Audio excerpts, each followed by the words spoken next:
Buenos días a todos. Gracias por venir, a pesar de lo temprano, día sábado. Tenemos nuestra tertulia y ustedes se preguntarán por qué hablar de cambio climático en un país tan convulsionado como lo tenemos a este chilito nuestro hoy. Pero yo creo que no podemos abandonar de seguir pensando el planeta. No podemos seguir abandonando lo que está pasando a nivel global y tenemos que estar conscientes acerca de ello. Hoy día nuestra tertulia es precisamente acerca del cambio climático, el agua y el futuro de la humanidad. Sobre todo si ustedes piensan que sin agua o con calentamientos de 50 o más grados en varias partes del planeta, va a haber desplazamientos humanos de millones de seres. O sea que lo que estamos hablando aquí es fundamentalmente el futuro de las próximas generaciones, de nuestros nietos, de nuestros bisnietos, y en general de la raza humana en general y cómo va a sobrevivir a lo que viene. Pero yo lo primero que tengo que hacer es, a diferencia de los políticos, es pedir perdón. Pido perdón porque, como ustedes pueden ver ahí, hay una cantidad enorme de testosterona sin lo que corresponde, ¿no es verdad?, sin estrógeno, que es tan importante. Y es mi culpa. O sea, tratamos, tal vez muy tarde, de poner el elemento femenino en nuestro panel y no pudimos. Así que cualquier tomate o cualquier funa me la hacen a mí, afuera, como al ministro de Salud. Entonces, eso a los panelistas los va a presentar nuestro querido Pato Fernández. Espero que la disfruten y no puedo olvidarme porque lo más importante son aquellos que nos ayudan a que esto sea posible. A la Universidad de Valparaíso, que nos ha apoyado durante todos estos años con mis locuras y con estas tertulias. A la Iniciativa Científica Milenio, que es la que pone los fondos para que esto ocurra. Al Ministerio de Cultura, las Artes y el Patrimonio, y en especial a su centro de extensión, que nos ha albergado durante muchas tertulias, que yo en particular las he apreciado muchísimo, al Parque Cultural de Valparaíso, al Hotel Cirilo Armstrong, la Cerveza Altamira y, por supuesto, el restaurante Tres Peces, que nos va a hacer un almuerzo exquisito hoy día. Al Mercurio de Valparaíso, la Radio Valentín Letelier y el canal UCB de televisión, que desde este año no solo transmite estas tertulias a todo el país, sino que deja abierto y disponible para el público su registro audiovisual. Y lo que uno tiene que hacer al comienzo es presentarse. Yo soy Ramón Latorre, el director del Centro Interdisciplinario de Neurociencia, que junto con Juan Carlos García se nos ocurrió esta idea de estas tertulias. Muchas gracias y los dejo a ustedes con los panelistas de hoy.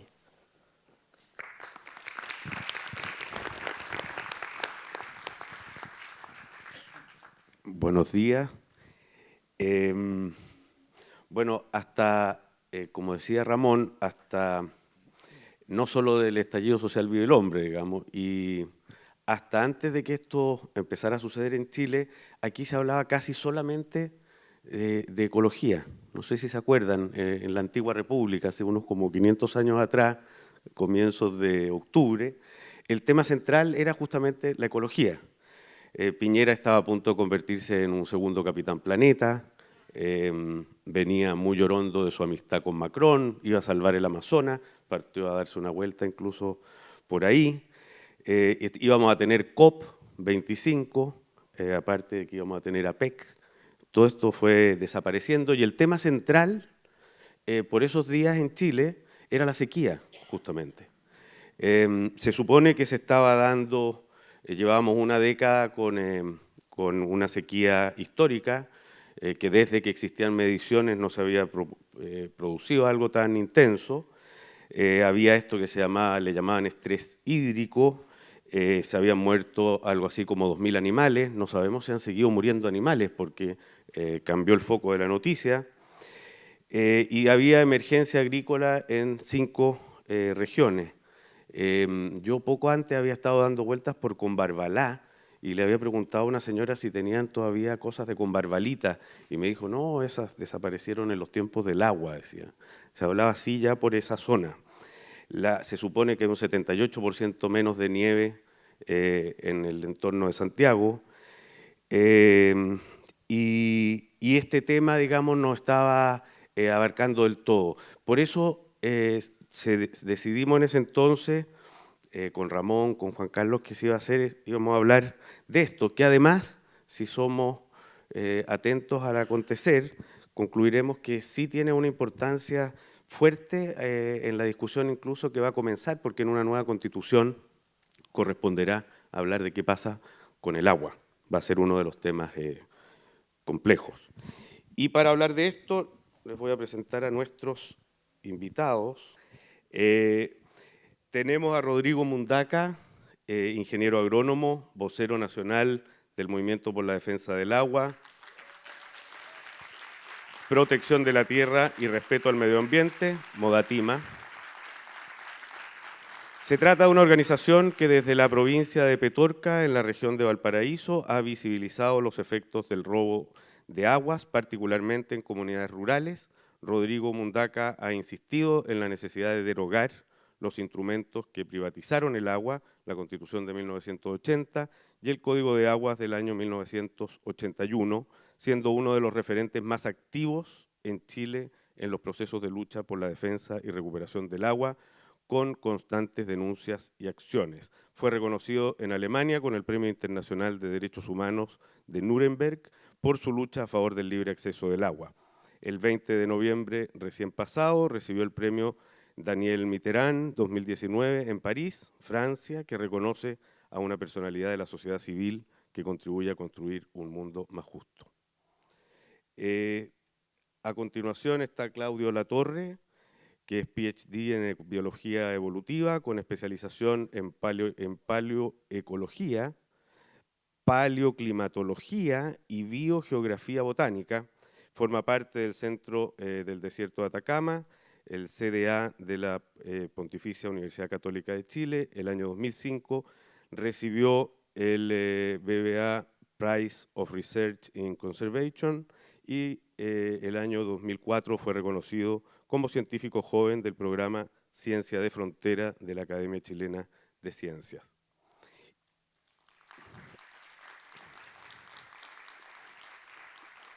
Y finalmente Gino Casasa, glaciólogo, ingeniero civil hidráulico, doctor en glaciología.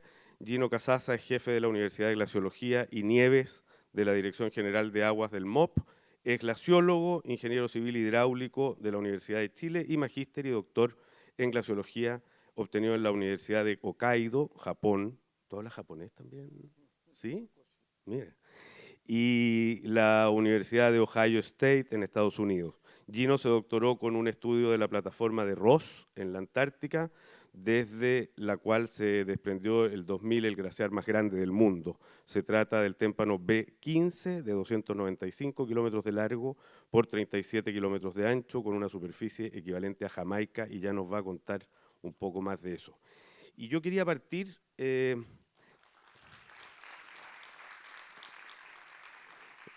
preguntándole a Claudio Latorre, para empezar y abrir esto, porque Claudio, tú has estudiado los ciclos hidrológicos en el último rato, en los últimos 50.000 años, y quizás podría servirnos, además lo has estudiado con una cosa que nos podría contar porque suena interesante, en las cuevas de los ratones, digamos, y cosas por el estilo. ¿Qué ha pasado con el agua en este pequeño periodo de tiempo para ver si efectivamente la alarma es de los últimos 10 años o tenemos que pensar a más largo plazo?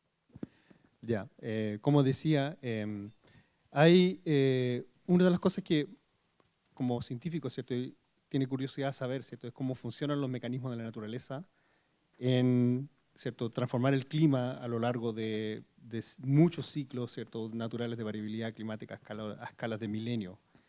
¿Y por qué no interesa saber eso? No interesa saber porque en el fondo, si los humanos están afectando el clima, nosotros queremos saber, ¿lo están afectando desde qué? ¿Cierto? ¿Cuál es la base?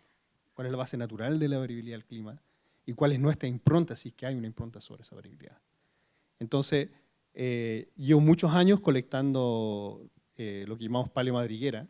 Son estos nidos de roedores que hacen en el desierto de Atacama, que han preservado al alero de las cuevas y en refugios de roca, ¿cierto?, por milenios. Entonces uno los saca, son como una especie como ladrillo de adobe, los tira en un balde con agua para disolver la orina, porque literalmente vienen encasillados, una especie de... Nosotros eufemísticamente lo llamamos amber rata, ¿m? Pero básicamente es orina cristalizada, ¿cierto? Y eso básicamente se disuelve, uno obtiene una fecha rara de carbono y puedes con eso reconstruir. Yo diría que la comunidad completa de lo que había en ese lugar cuando ese ratón estaba vivo y formó ese nido. La comunidad de plantas que había alrededor de su cueva, los insectos que se alimentaban de esas plantas, incluso lagartijas caen adentro, hay polen, hay incluso hasta diatomeas uno puede encontrar en estas cosas. Entonces, todo eso te permite a ti saber y reconstruir, ¿cierto?, la variabilidad del clima de 3.000 años atrás, 5.000 años atrás. ¿Y fueron bosques alguna vez? No, nunca fue un bosque. Pero sí tenemos periodos en el pasado donde uno ve que el desierto es mucho más dinámico de lo que uno piensa, ¿cierto? Entonces, uno, por ejemplo, encuentra estas madrigueras en lugares donde hoy día no hay vegetación. Y sin embargo, para que el ratón haya estado vivo ahí, viviendo, tiene que haber habido vegetación cuando se formó. Entonces, eso nos permite a nosotros saber cómo se mueve la vegetación a través del tiempo y, por lo tanto, cómo se comporta el clima y los tiempos con que lo hace. Entonces, lo que hemos encontrado, ¿cierto?, es que efectivamente hay periodos en el pasado donde llovió mucho, mucho más en el desierto, hasta 2 o 3 veces más. Y eso nos ha permitido concluir, junto con un montón de otra evidencia que hemos recopilando en estos años, el impacto que ha tenido esos cambios del clima, no solamente en el aspecto hidrológico del desierto, sino cómo se han formado las napas, por ejemplo, del desierto, sino que también el impacto que ha tenido sobre la prehistoria de Chile, ¿cierto? O sea, el impacto que ha tenido esta variedad climática sobre el desarrollo cultural del norte de Chile. Entonces, y eso también es lo interesante, ¿cierto? Es ver cómo las sociedades humanas, porque al final se trata siempre de nosotros, ¿cierto? Se trata de ver cómo nosotros respondemos, ¿cierto?, a esta variabilidad del clima. Y una de las preguntas grandes que tenemos actualmente en nuestro grupo de trabajo es tratar de entender, bueno, qué es lo que hace que, por ejemplo, ciertas sociedades humanas sean más resilientes frente a la variabilidad del clima que otras. ¿Qué decisiones toman? Y yo creo que esa es una discusión que para nosotros es altamente relevante. Gino, tú estudiaste esta plataforma, esta que se desprendió de 295 kilómetros, este glaciar. Cuéntanos, ¿qué sucede en los glaciares? ¿Qué vida hay en los glaciares? ¿Son simplemente unas aguas viejas que vienen de otro tiempo congeladas y que desde entonces no han hecho más que ir falleciendo? ¿Son unos bichos que se regeneran y que de pronto hay otros que crecen? ¿Hay algo que vive en los glaciares? Yo recuerdo haber visto un documental, creo que era en Our Planet, que mostraban cómo generaban mucha vida los glaciares justamente al desprenderse y caer y detonar oxígenos en el fondo del océano. En fin, cuéntanos un poco qué es un glaciar y cuál es la vida que acontece ahí, para que después vayamos viendo en qué consiste su importancia como reservas de agua. Estábamos con Ramón ahí en Valdivia, íbamos a los glaciares cercanos ahí al volcán Mocho Chozuenco y nos acompañó un japonés, y es uno de los pocos que se ha dedicado a estudiar la vida en estas masas de hielo, nieve y hielo, y que no solamente, digamos, vienen a caer ahí porque uno puede ver, y también con el John Ewell que está acá en una acción bastante más triste, pero ahí en el volcán Osorno, estos ciervos voladores, ¿cierto? Y vienen a caer al glaciar, pero obviamente no son endémicos del glaciar, sino que hay efectivamente una vida en estos ambientes, e incluso en el Polo Sur, digamos, o en Siberia, en fin, que es una vida normalmente microscópica, bacteriana, pero no solo, así que descubrimos ahí en el volcán Mocho Chozuenco una nueva especie de protozoo, por ejemplo. Y hay microalgas, en fin, hay toda una cadena trófica.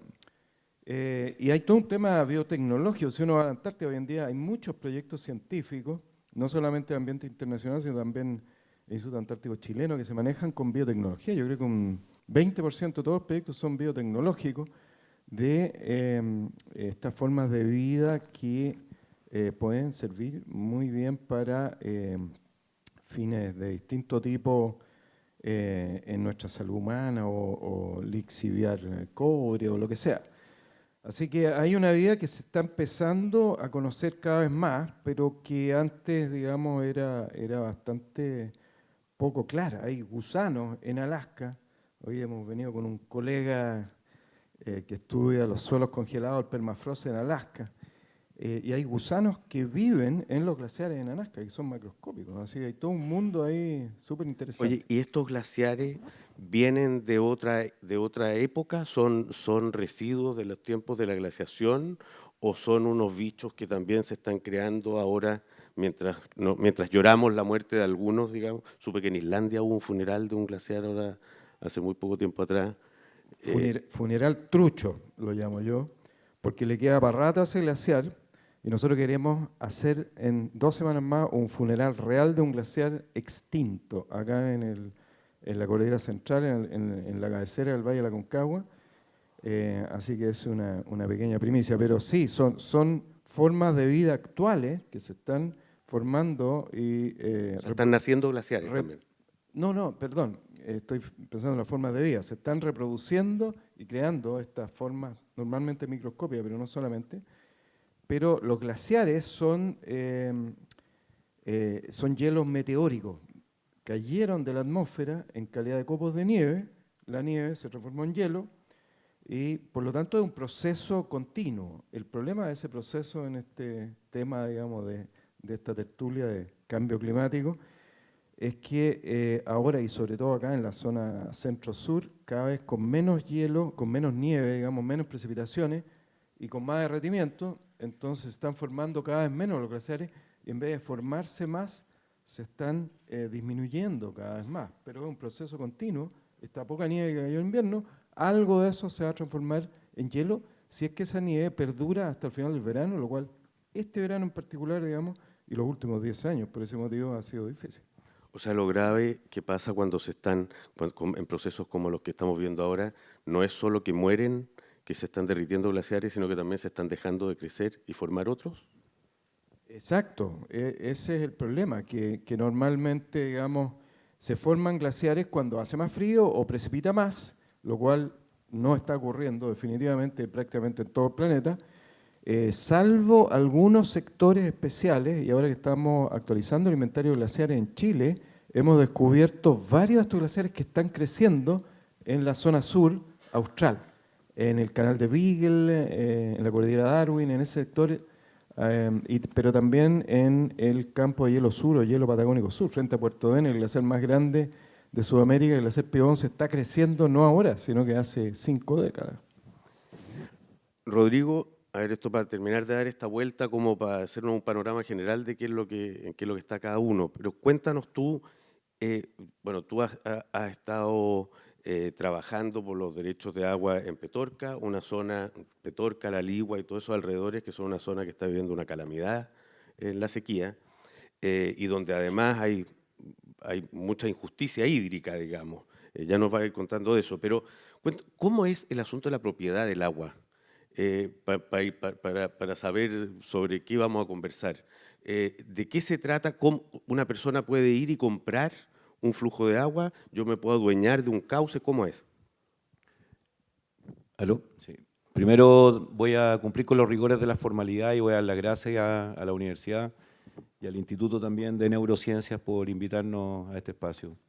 Dar las gracias también porque no estamos habitualmente en espacios de tanta nobleza, así que aprovecho también de interpelar al público y ponerle la nota que requiere este tipo de conversaciones.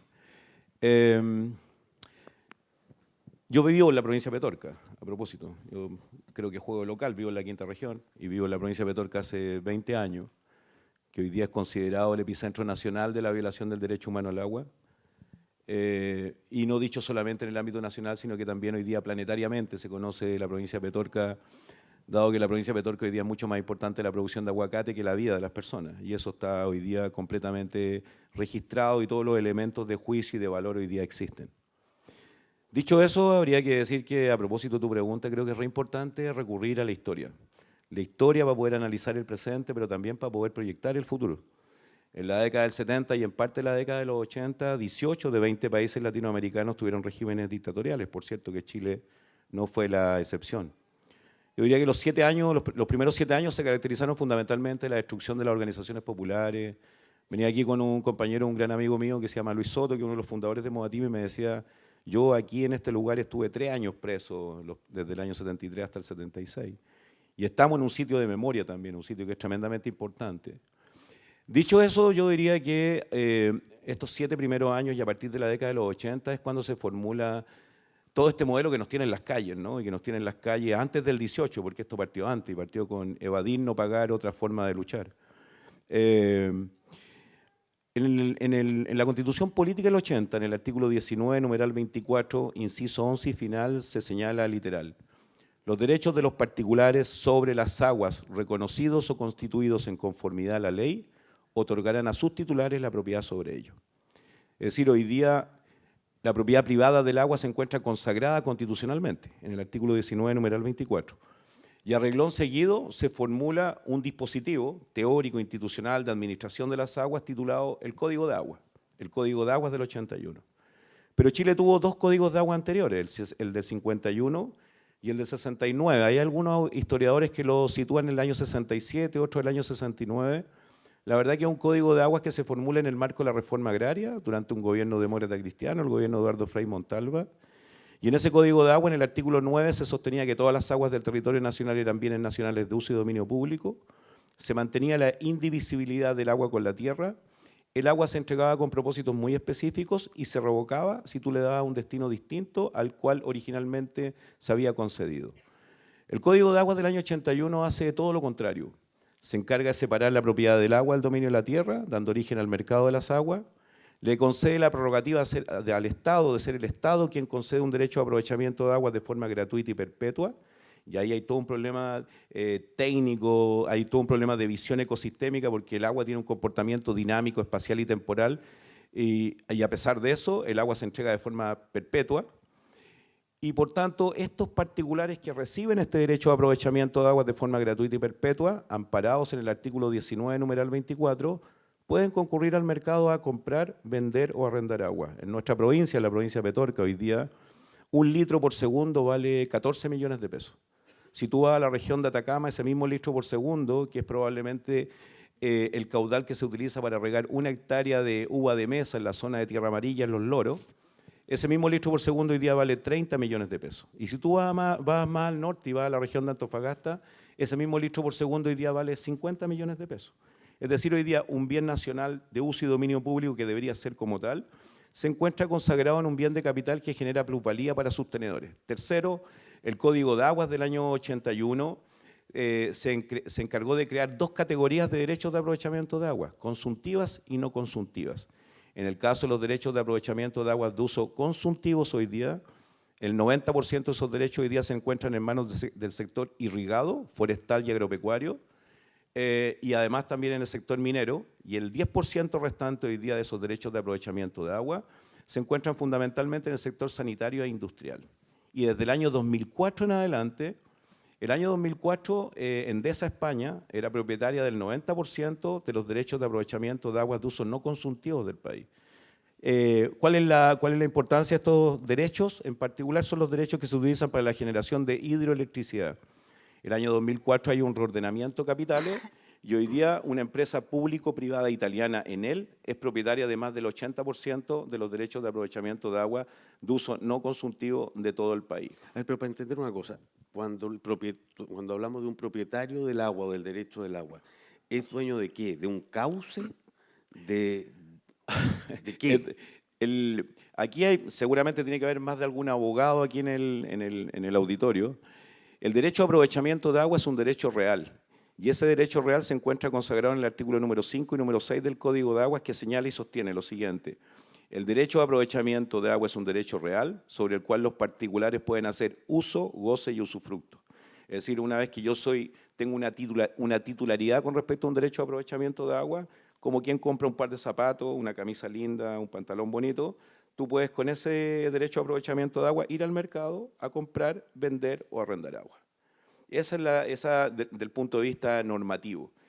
Y si le queremos poner un poco más de pelo a la sopa, a propósito de las sanitarias, desde el año 98 en adelante, las empresas sanitarias también fueron privatizadas en el país.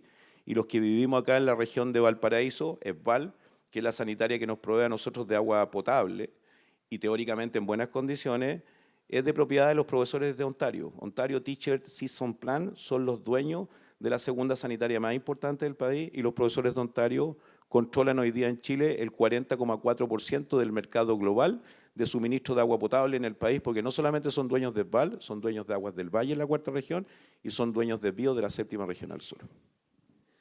Claudio, a ver, para que se vayan vinculando todas estas cosas. Sí. Es una pregunta como bien desde la ignorancia profunda y como el sentido común. ¿Hay hoy día en el planeta Tierra menos agua?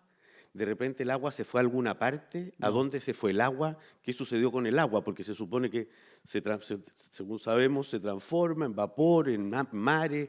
¿Dónde está el agua? ¿Qué pasa con el agua? Sí, no es que haya menos agua. De hecho, hay muchas regiones del planeta donde está lloviendo mucho más. Y es porque en el fondo lo que están cambiando son los presupuestos hídricos de las regiones del mundo, están cambiando y reaccionando frente a un calentamiento generalizado del planeta. Si tú quieres ver un ejemplo de eso, es cosa de cruzar la cordillera, ¿cierto? En toda la región del noroeste argentino, en toda la región de La Plata, todos los caudales de los ríos están aumentando. O sea, en toda esa zona, producto del mismo calentamiento que a nosotros nos está secando el clima, a ellos le está cambiando el clima y le está humidificando. Entonces, así como eso... O sea, el agua está cambiando de lugar. Exactamente, se está intensificando en algunas regiones y en otras regiones se está secando. Ahora, eso es algo más o menos de la historia humana, ¿no? Los pueblos nómades migraban de un lugar al otro con sus animales buscando agua. De hecho, en registros históricos, uno de los más conocidos por ejemplo, ¿cómo se llama? La desertificación del Sahel, hace 7.000 años atrás, básicamente toda una región de África que antes era verde, se secó por completo y se expandió el desierto del Sahara. Y eso produjo una migración masiva de gente a distintas partes de las regiones de África y hacia Asia. Ya, entonces, Gino, esto del calentamiento global y el derretimiento de los glaciares nos está preocupando. ¿Por qué? ¿Cuál es el verdadero problema entonces con el agua? Que vamos a tener que movernos de lugares donde se vivía antes con agua a otros donde se está acumulando actualmente el agua. ¿Qué es? ¿Cuál es el verdadero problema? Agua, calentamiento global. Vámonos todos para el sur. Parece, ¿no? Complementando un poco lo que decía Claudio, efectivamente, a ver, desde el inicio de nuestro planeta, la cantidad de agua es una constante. Entonces no se ha creado, digamos, y no ha desaparecido agua al espacio exterior.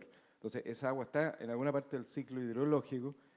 Un tema súper importante, y lo conoce Rodrigo, agua subterránea, digamos, podría estar en las aguas subterráneas, que la estamos sistemáticamente deprimiendo con una sobreexplotación.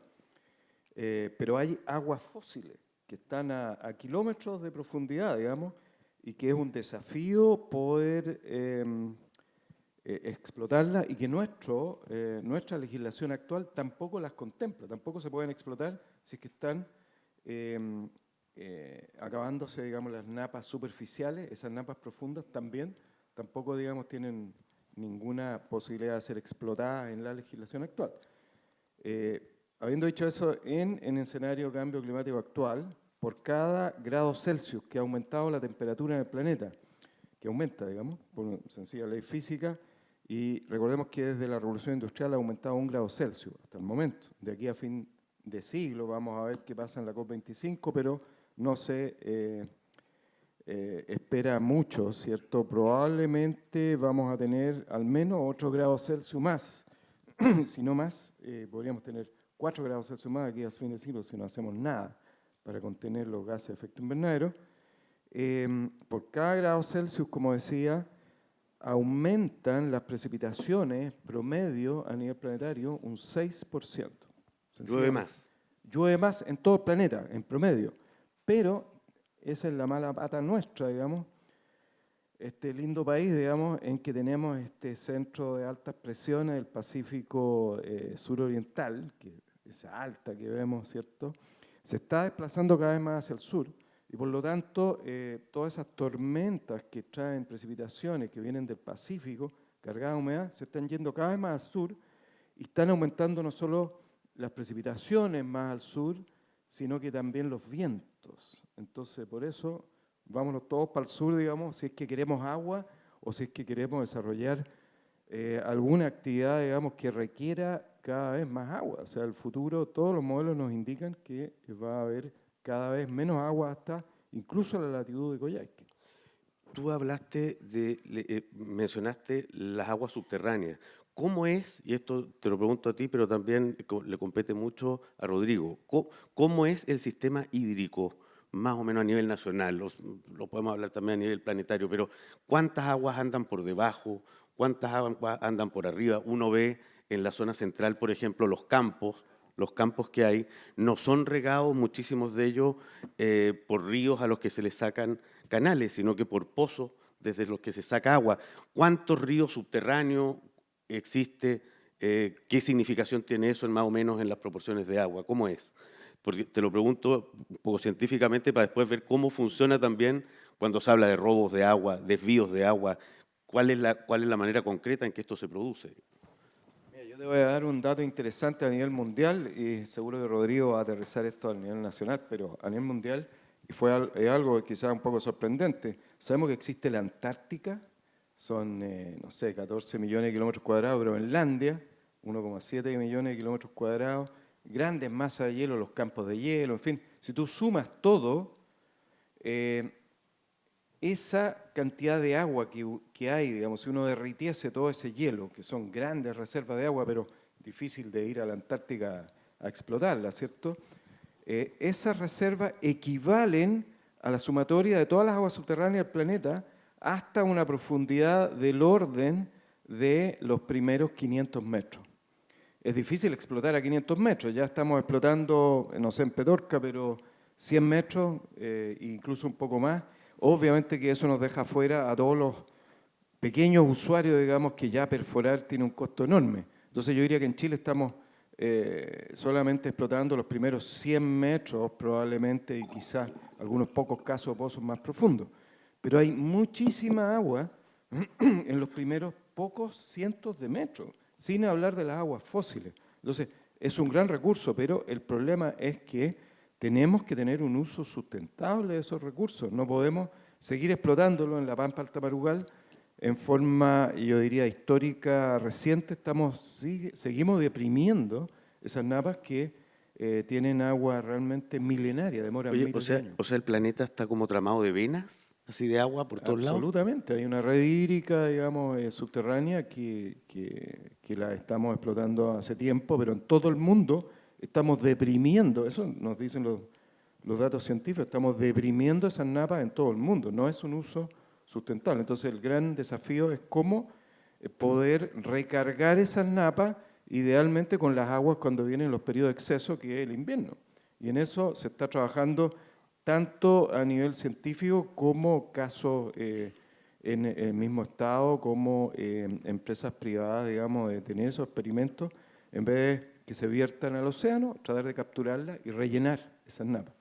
En tu zona, Rodrigo, de hecho, se ve un paisaje que es bien sorprendente, porque uno ve por ahí un potrero verde lleno de palta y por acá un desierto, digamos, habitado por fantasmas. ¿Tiene que ver esto también con los desvíos de las aguas? ¿Cómo funciona eso? A propósito de lo que plantean, nos importuna si les digo compañeros, ¿no? A propósito de lo que plantean los compañeros, nosotros sostenemos hace mucho tiempo que el problema del agua responde en Chile a un patrón de despojo, a un patrón de acumulación por desposesión, que es una tesis de un geógrafo, Hardy, que plantea esta tesis del patrón de acumulación por desposesión. Dicho esto, habría que decir de que hoy día el cambio climático es profundamente antropocéntrico, ¿no? Y tiene que ver fundamentalmente con la actividad depredadora del ser humano en el planeta. Un ser humano que ha pensado que el desarrollo en el planeta es ilimitado en circunstancias que el planeta tiene bienes naturales comunes limitados. El agua se agota, la tierra se agota, sin duda. ¿El agua se agota? A la hora, voy a desarrollar esta tesis. Objetivamente, lo que hay en el país hoy día hay un modelo de despojo con respecto al agua. Algunos hablan de extractivismo, de neoextractivismo, etcétera, pero en Chile hoy día hay un modelo de despojo que está asociado a este patrón de desarrollo que existe en el país. Alguien pensó que la provincia de Petorca, desde el punto de vista agrodafo-climático, tenía condiciones ideales para producir aguacate. Y el aguacate es un frutal de origen tropical y las razas botánicas que se conocen en el mercado chileno son de origen guatemaltecas, mexicanas y antillanas. Su sola procedencia indica enormes volúmenes de agua por árbol. Está completamente testeado que un árbol de palto de 5 para 6 años en régimen de riego desde septiembre a abril requiere en promedio por árbol aproximadamente 200 litros de agua por árbol. Si tú multiplicas 5 por 4 y metes 500 árboles por hectárea, 200 litros de agua por 500, 200 litros diarios de agua por árbol por 500, te da algo así como 100 metros cúbicos de agua en un riego, en un régimen de riego, en un día. Por tanto, los volúmenes de agua que se requieren para producir y mantener esta producción son enormes.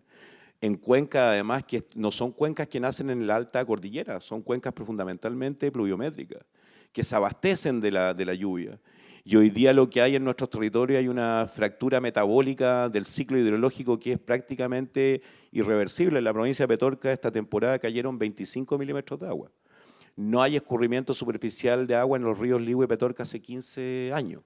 Si no hay escurrimiento superficial de agua en los ríos Ligüe y Petorca, está completamente fracturado el ciclo hidrológico y tiene que ver con la transformación de la materia, con la evaporación, etc.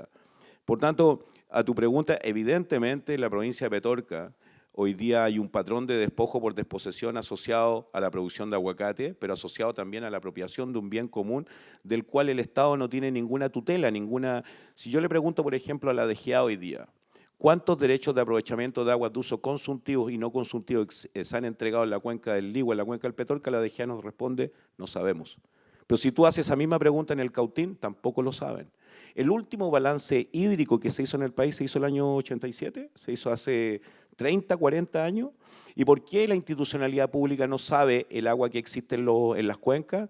Porque el agua está transformado en un bien de capitales. Una vez que el Estado entrega el derecho de aprovechamiento de agua, se retira. Y yo, por ejemplo, a ti te puedo entregar un derecho de aprovechamiento de agua para agricultura, pero dado el carácter neoliberal de la administración del agua en el país, tú se lo podrías vender a Claudio para una forestal, una minera, y por tanto el Estado no tiene ninguna tutela con respecto al agua, pero además no tiene ninguna información precisa para saber qué disponibilidad de agua tenemos hoy día en los ríos. Pero a ver, para entender una cosa, porque a propósito de esto de las aguas subterráneas y ríos, uno se pasea por ahí y no ve ríos.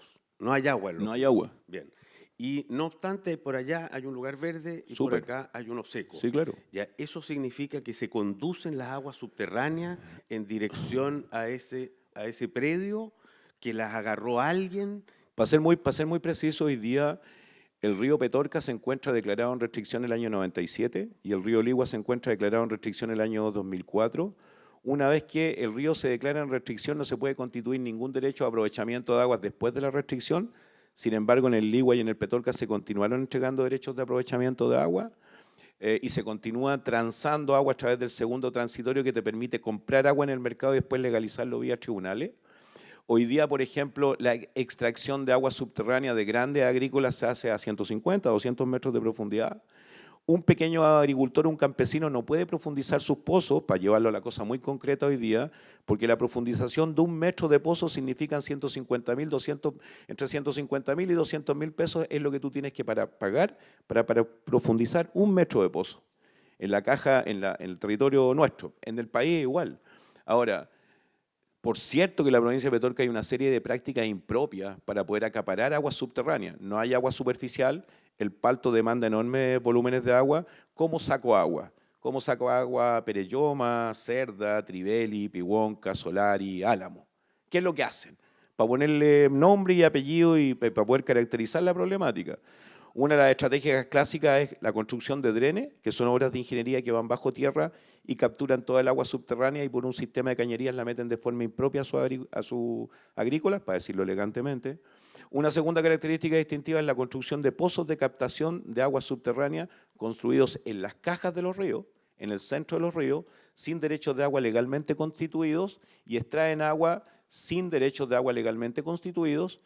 Y recientemente una práctica que se ha hecho bastante habitual es que los grandes productores que son ribereños, tributarios del río, han corrido los cercos, se apropian de la caja de los ríos y una vez que se apropian de la caja de los ríos, la DGA, por ejemplo, no tiene ninguna facultad o competencia para poder entrar a los predios y verificar in situ de que ahí se está usurpando agua, porque tenemos un problema de institucionalidad sin duda.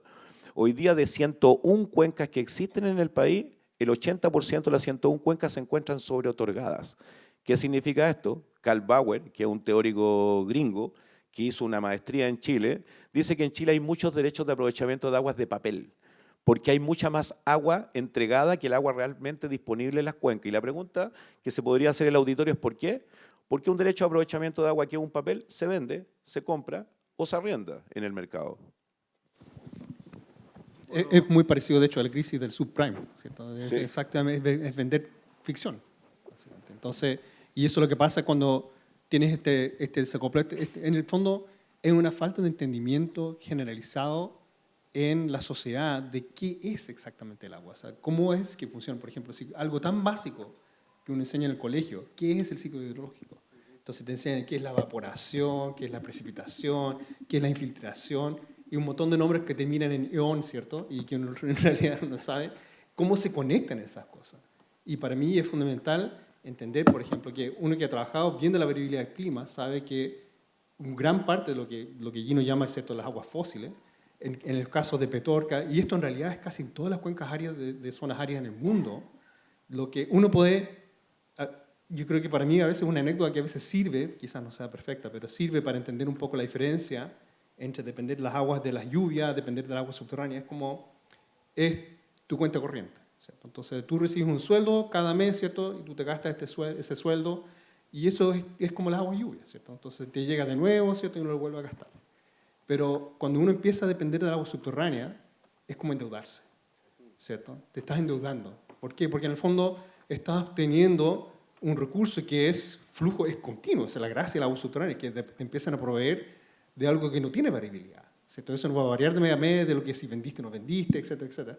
Es algo constante que está ahí, que tú puedes depender de él, pero en realidad te estás endeudando.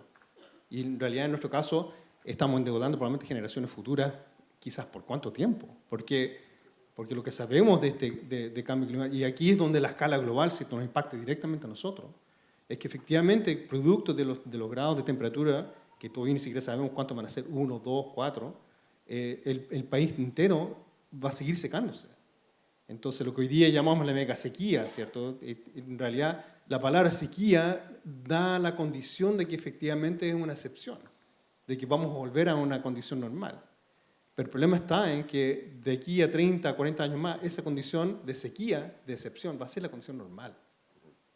Entonces, como estamos viendo acá, y lo que yo con Rodrigo ha sido súper elocuente en decir cuáles son efectivamente las leyes en que está basado todo este cuento, este castillo de naipes que está armado, ¿cierto? En torno a la ficción del agua en Chile, es que no tenemos los mecanismos legales para generar una adaptación como sociedad frente al cambio climático heavy que se nos viene, ¿cierto? Que se viene con todo.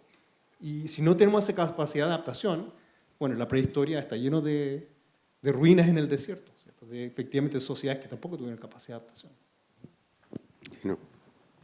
Bueno, yo quería agregar algo ahí a toda esta problemática. Claramente hay una deficiencia en nuestra legislación y no está ayudada, digamos, por la situación geográfica de Chile, que tenemos un déficit de agua endémico, digamos, una sequía y que va a ser cada vez peor, digamos, en futuro si continúan las tendencias actuales, que a toda luz van a continuar. Pero hay una dicotomía también legal, Rodrigo, me asombra su memoria, digamos, entiendo que no es abogado, parece ya abogado, ¿no? Soy agrónomo. Agrónomo, impresionante, ya. Yo tengo pésima memoria, pero efectivamente la Constitución dice, sorprendentemente, que las aguas, digamos, se refiere a la propiedad privada, pero el Código de Agua la declara un bien nacional de uso público. Entonces ahí hay una dicotomía, y los que vamos a votar que sí en el plebiscito, digamos, para reemplazar la Constitución, y en eso me incluyo, claramente va a ser muy difícil o imposible que persista, digamos, una frase de ese tipo en la nueva Constitución, y eso se va a dejar, digamos, para una legislación específica del agua que necesita grandes cambios y que actualmente, digamos, hay una serie de modificaciones, las ha habido históricamente el Código de Agua, y que está, entiendo, en la Comisión de Agricultura del Senado.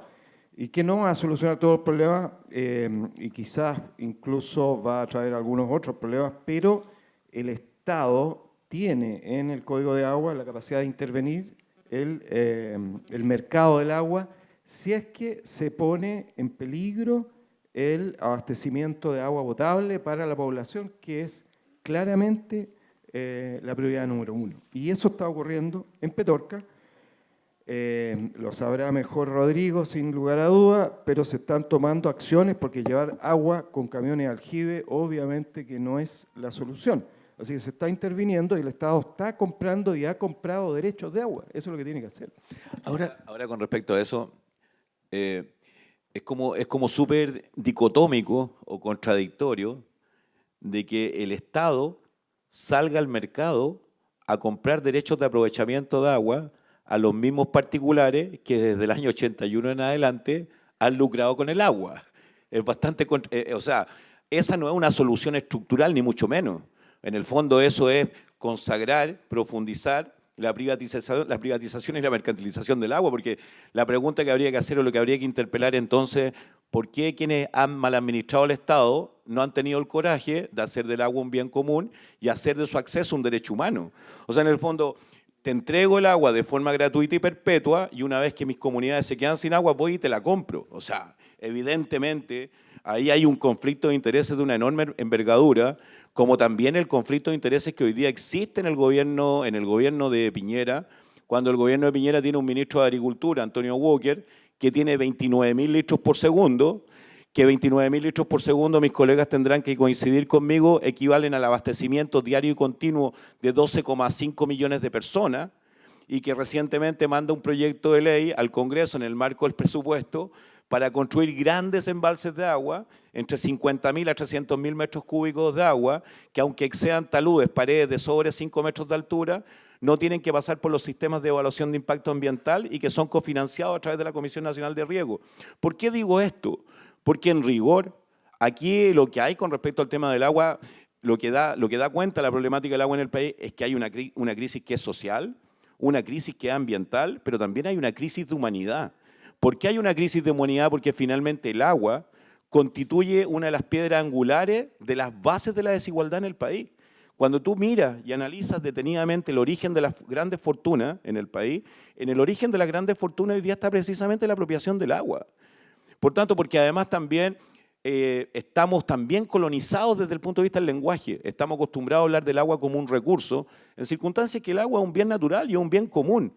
La discusión de fondo, creo yo, que hay hoy día es una discusión de modelo. Y si es hoy día sostenible este modelo que permite tener aguacates de forma intensiva y racional en la provincia de Petorca, si es sostenible tener pinos yucca de la 7ª región al sur y que hayan empresarios que tienen 2 millones de hectáreas de pino y eucalipto en el sur austral, por ejemplo, o que haya mega minería química a cielo abierto intensiva, por ejemplo, en la región de Atacama. La discusión de fondo tiene que ver con cómo podemos fracturar este modelo y construir un modelo que evidentemente sea viable económicamente y competitivo, pero que también sea socialmente justo y ecológicamente más sano. Y esa es la discusión a nuestro juicio de fondo desde los territorios.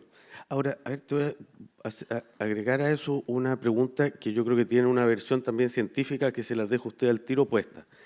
Cuando tú narrabas cuánto costaba hacer el pozo, lo que uno tendría que entender de alguna manera también es que ahí hay algunos que están teniendo agua porque tienen el dinero para explotarla, ya, que uno desearía que el Estado la explotara para todos, pero está llegando porque tienen los suficientes recursos para encontrarla. Amplío la pregunta de ese problema local a otro. ¿Debieran las comunidades humanas forzar el agua a llegar a los lugares donde están o tendrá que el hombre irse adaptando a los lugares donde va habiendo agua? Se está hablando ahora, estoy separando las dos preguntas, pero ya se está hablando de carreteras hídricas, se discute cuánto costará desalinizar el agua de mar, etcétera. O sea, y uno podría preguntarse qué calidades de agua además van a haber en lo sucesivo si se hacen distintas cosas. Pero la pregunta es en el fondo, porque ahí el Estado, no es, o sea, si no la explotaran ellos, esa agua, no habría tal agua. ¿Puedo agregar algo precisamente para lo mismo, en la misma lógica de problematizar? A propósito de que hemos podido estar afuera observando otros procesos, hoy día existe el migrante climático. Hoy día a nivel planetario hay una migración ambiental forzada precisamente por la falta de agua y por la falta de tierra cultivable. Hoy día estudios recientes sostienen de que hay aproximadamente 80 millones de hombres y mujeres y hombres, que a lo largo y ancho del planeta migraron precisamente porque son migrantes ambientales. Y si uno piensa en la configuración de Chile, pero si piensa en la configuración del planeta, de las ciudades, todas las ciudades están construidas en torno a los cursos de las aguas. Aquí y en la Quebrada del Ají. Aquí y en la Quebrada del Ají. Tú piensa, por ejemplo, qué pasaría si a ustedes se les desaparece por completo el Maipo, el Mapocho, en la región metropolitana. ¿Qué pasaría con la vida de ustedes? ¿Se han puesto a pensar a lo mejor qué ha pasado con la vida nuestra a 140 kilómetros de la capital? Los medios de prensa estuvieron hace 2 años preocupados porque la ciudad del Cabo se habían quedado sin agua. En la provincia de Petorca llevamos 10 años recibiendo agua a través de camiones de aljibe y con un mal estado y con malos administradores priorizando el negocio de los aguacates. Entonces, esas que son realidades que golpean, son las realidades que se padecen en los territorios. Entonces, la interpelación es, hoy día existe migración ambiental forzada, hoy día hay migrantes ambientales en Europa particularmente, muchísimo, particularmente del continente africano, de África Negra en particular, y esa problemática también la tenemos en la región de Valparaíso.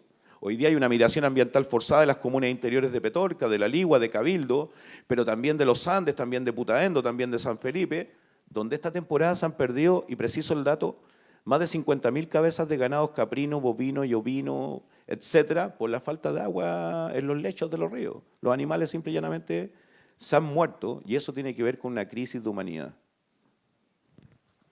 Claudio. Sí, obviamente que soluciones tecnológicas hay. O sea, siempre hay algún tipo de solución tecnológica, desalinizar, por ejemplo, o ocupar recursos de agua con pozos cada vez más profundos. Eventualmente quizás vamos a tener alguna tecnología que incluso permita acceder a agua en el manto de la Tierra, donde se dice que hay un reservorio de agua equivalente a toda el agua que hay en la superficie actual de la Tierra.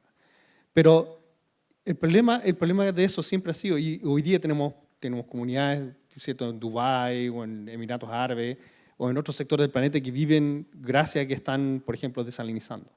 Entonces, el problema siempre de la solución técnica también es que el problema es que interviene todo un ecosistema. Entonces, cuando uno tiene la mentalidad asociada de que los humanos a veces tendemos a vivir en burbuja y no nos damos cuenta del impacto que podemos generar. Una manera de verlo, yo no sé, yo veo una serie de televisión que me la mostraron mi hijo, de hecho adolescente, que se llama The Good Place. No sé si usted le va a estar en Netflix. Y tiene una postura bien, y no es para spoilearles la serie, pero una de las cosas que empieza a surgir es que todo el mundo está yendo, no a The Good Place, que es cuando mueren, ¿cierto?, se van al cielo, ese es The Good Place, sino que están yendo a The Bad Place, ¿cierto? Y nadie entiende por qué ya nadie va a The Good Place. Y en realidad tiene que ver porque todas las acciones buenas que uno cree que puede hacer en la vida, ¿cierto? Ya voy a comprar una sábana para donarla a una fundación de caridad. Pero esa sábana está hecha por niños esclavos en Vietnam, por lo tanto uno también está cometiendo algo horrible al comprar esa sábana. Entonces, y es porque cada acción que nosotros generamos tiene consecuencias a veces que puede ser que se ramifican para todas partes. Entonces, lo mismo pasa, ¿cierto?, cuando uno interviene en ecosistemas completos, tiene ramificaciones que van desde la pérdida de diversidad, tienen ramificaciones que van desde la alteración de nutrientes, desde el escurrimiento de la superficie del agua, ¿cierto? Cuando uno interviene en cauces de río, por ejemplo, y la napa empieza a caer por debajo de la superficie de ese cauce del río, ¿cierto?, el cauce cambia por completo. O sea, la estructura ecológica del cauce cambia porque la geomorfología cambia. Entonces hay geomorfólogos que hoy día se están preguntando cuáles son los impactos que vamos a tener, no solamente, digamos, desde el punto de vista ambiental, sino que también en la escala geológica de los tiempos que los geólogos del futuro van a poder ver sobre la Tierra, que van a significar nuestra huella humana sobre ese paisaje. Y lo que ocurre con soluciones como las desalinizaciones, que también tienen impactos ecológicos fuertes. Entonces no hay ninguna vara mágica que uno puede, ¿cierto?, aletear y crear agua de la nada, ¿cierto? El agua está ahí, es finita, es un recurso finito, y eventualmente, si bien uno puede apalear construyendo pozos más profundos o desalinizar, ¿cierto?, eso también genera problemas que a su vez hay que tratar de solucionar. Entonces ese es el problema es que nada es gratis, ¿cierto? Todo tiene un costo asociado y tiene que ver con cómo nosotros priorizamos las decisiones, ¿cierto?, como sociedad. Yo me voy para el sur. Bueno, fíjate que te quería hacer una pregunta que tenía que ver con eso. ¿Debe ¿Debe el hombre entender más atentamente que es parte de una naturaleza y intentar acomodarse a su ciclo? ¿O no es del todo idiota, creo, lo que voy a decir, o la naturaleza debe entender que hay un bicho que se llama hombre y que la transforma de maneras muy radicales y que parece ser que va a seguir existiendo con esa misma intervención humana de alguna manera, y no tenemos tanto de qué asustarnos? ¿De qué se trata? Bueno, ahí salimos, Patricio, del ámbito estrictamente científico, ámbito más filosófico, así que me siento libre de expresar algunas ideas con mi punto de vista más espiritual. Entonces yo creo que Dios aquí nos llama desde el Génesis a señorear sobre la tierra, pero señorearla no significa sobreexplotarla, no significa destruirla, sino que realmente yo creo que ese es un precepto divino de un uso sustentable. Entonces tenemos que cuidarla, pero cuidando la preservación del ser humano, que somos realmente la joya de la creación. Entonces yo creo que es una combinación de ambos. Por un lado, digamos, adaptarnos a la naturaleza, pero por otro lado, también cambiando la naturaleza en la medida, digamos, de que no la estemos destruyendo. Entonces, por ese motivo, tras vasija de agua de Cuenca, tenemos que ir a San Carlos, ¿cierto? Hace poco me contaban algo muy impresionante. En tiempo de la Unidad Popular trabajaron hasta 1.400 trabajadores, obreros, estos planes de empleo mínimo, haciendo un canal que nunca se terminó, porque llegó el golpe, entre la cuenca del Mapocho y Curacaví. Y si uno va, digamos, por la cuesta, y se puede ver, digamos, la línea de los cerros hacia el sur, ese canal. Y que era la idea. Ahora, lo que no sabía en esos tiempos, digamos, que veníamos saliendo de esta gran sequía del 68, ¿cierto? Era que esto iba a continuar a futuro con otra mega sequía. Lo que pasa es que vinieron años muy húmedos, con varios ciclos del Niño en esa época. Entonces hubiera sido también un desastre, porque ni siquiera hay agua, digamos, en la zona del Mapocho para trasvasijar. Así que yo creo que eso es un tema. Y lo otro que quería decir era, el Estado ya está bien nacional de uso público, y dejemos que el Estado administre, pero en muchos de nuestros países, y aquí estoy poniendo, digamos, en esta región querida latinoamericana y en el mundo entero, digamos, el Estado no es siempre el mejor administrador. Yo estuve hace poco en Arequipa, digamos, y tienen graves problemas de agua. Está en una zona un poquito más agua, digamos, que en el desierto de Atacama, pero hay grandes conflictos con el agua, porque la gente vive y no puede vivir con un pedazo un trozo de tierra muy pequeño, necesita algo más grande para poder subsistir. Entonces, hay que tener ojo, cuidado con eso también, digamos. Entonces, ¿cuál es lo ideal? Pucha, yo creo que ojalá que lleguemos ahora, digamos, con todas estas transformaciones sociales que todos esperamos, a algo mucho mejor, pero hay que tener cuidado, digamos, de no estatizar todo, porque, reitero, el Estado no siempre es el mejor garante de todo el manejo. Ahora, con respecto a eso, habría que decir que los privados lo hacen como la mierda, entonces. Claro. Claro,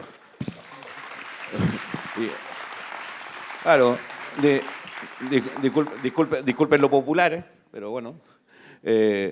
Evidentemente los privados fracasaron por completo. O sea, si se viola sistemáticamente el derecho humano al agua, hoy día tenemos niños que han nacido estos últimos 10 años que no conocen los ríos, que hay un daño ecosistémico en las cuencas que es irreversible, porque tenemos cuencas sobreotorgadas 8 veces y no hay ninguna posibilidad de restaurar el equilibrio ecológico, ecosistémico en cuencas depredadas y degradadas de esa naturaleza. Quiere decir que lo han hecho pésimo. Ahora, habría que decir, a propósito, que hoy día a nivel planetario hay más de 234 experiencias de procesos de reapropiación social de lo público, procesos de remunicipalización de la gestión de las aguas. En París, por ejemplo, que es una comuna enorme y que todo el mundo la refiere como un centro cultural, en París, por ejemplo, toda la gestión de las aguas se hace a través de una empresa municipalizada, que es el municipio de París. La unidad administrativa del agua en París es el municipio. Hay un manejo integrado de cuenca y se constituyó en torno a la empresa municipal de las aguas un consejo de cuenca ciudadano donde los ciudadanos participan en la administración, uso y ejercicio democrático con respecto al agua.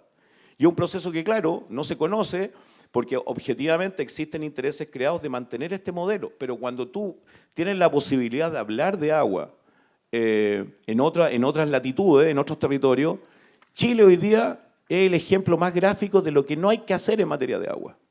Y todos lo dicen de esa manera.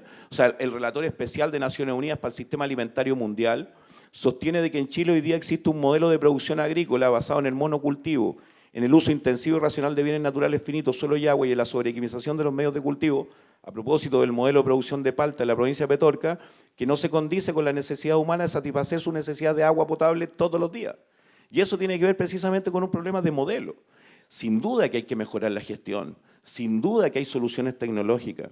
Tú bien lo planteabas, la desalinización de agua de mar es pues, probablemente una solución, pero es transitoria, no es permanente, porque los recursos bentónicos requieren de sal.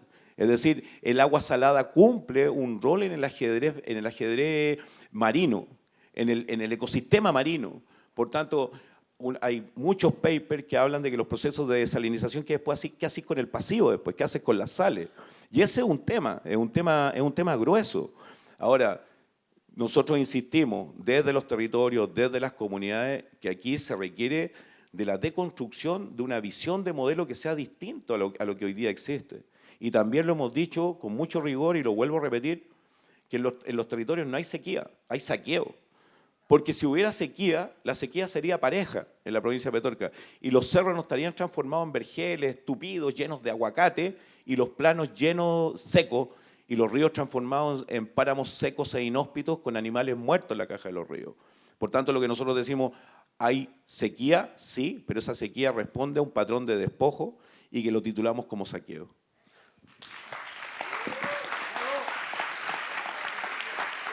Bueno, voy a hacer una última pregunta para entregarles la palabra a los que quieran participar.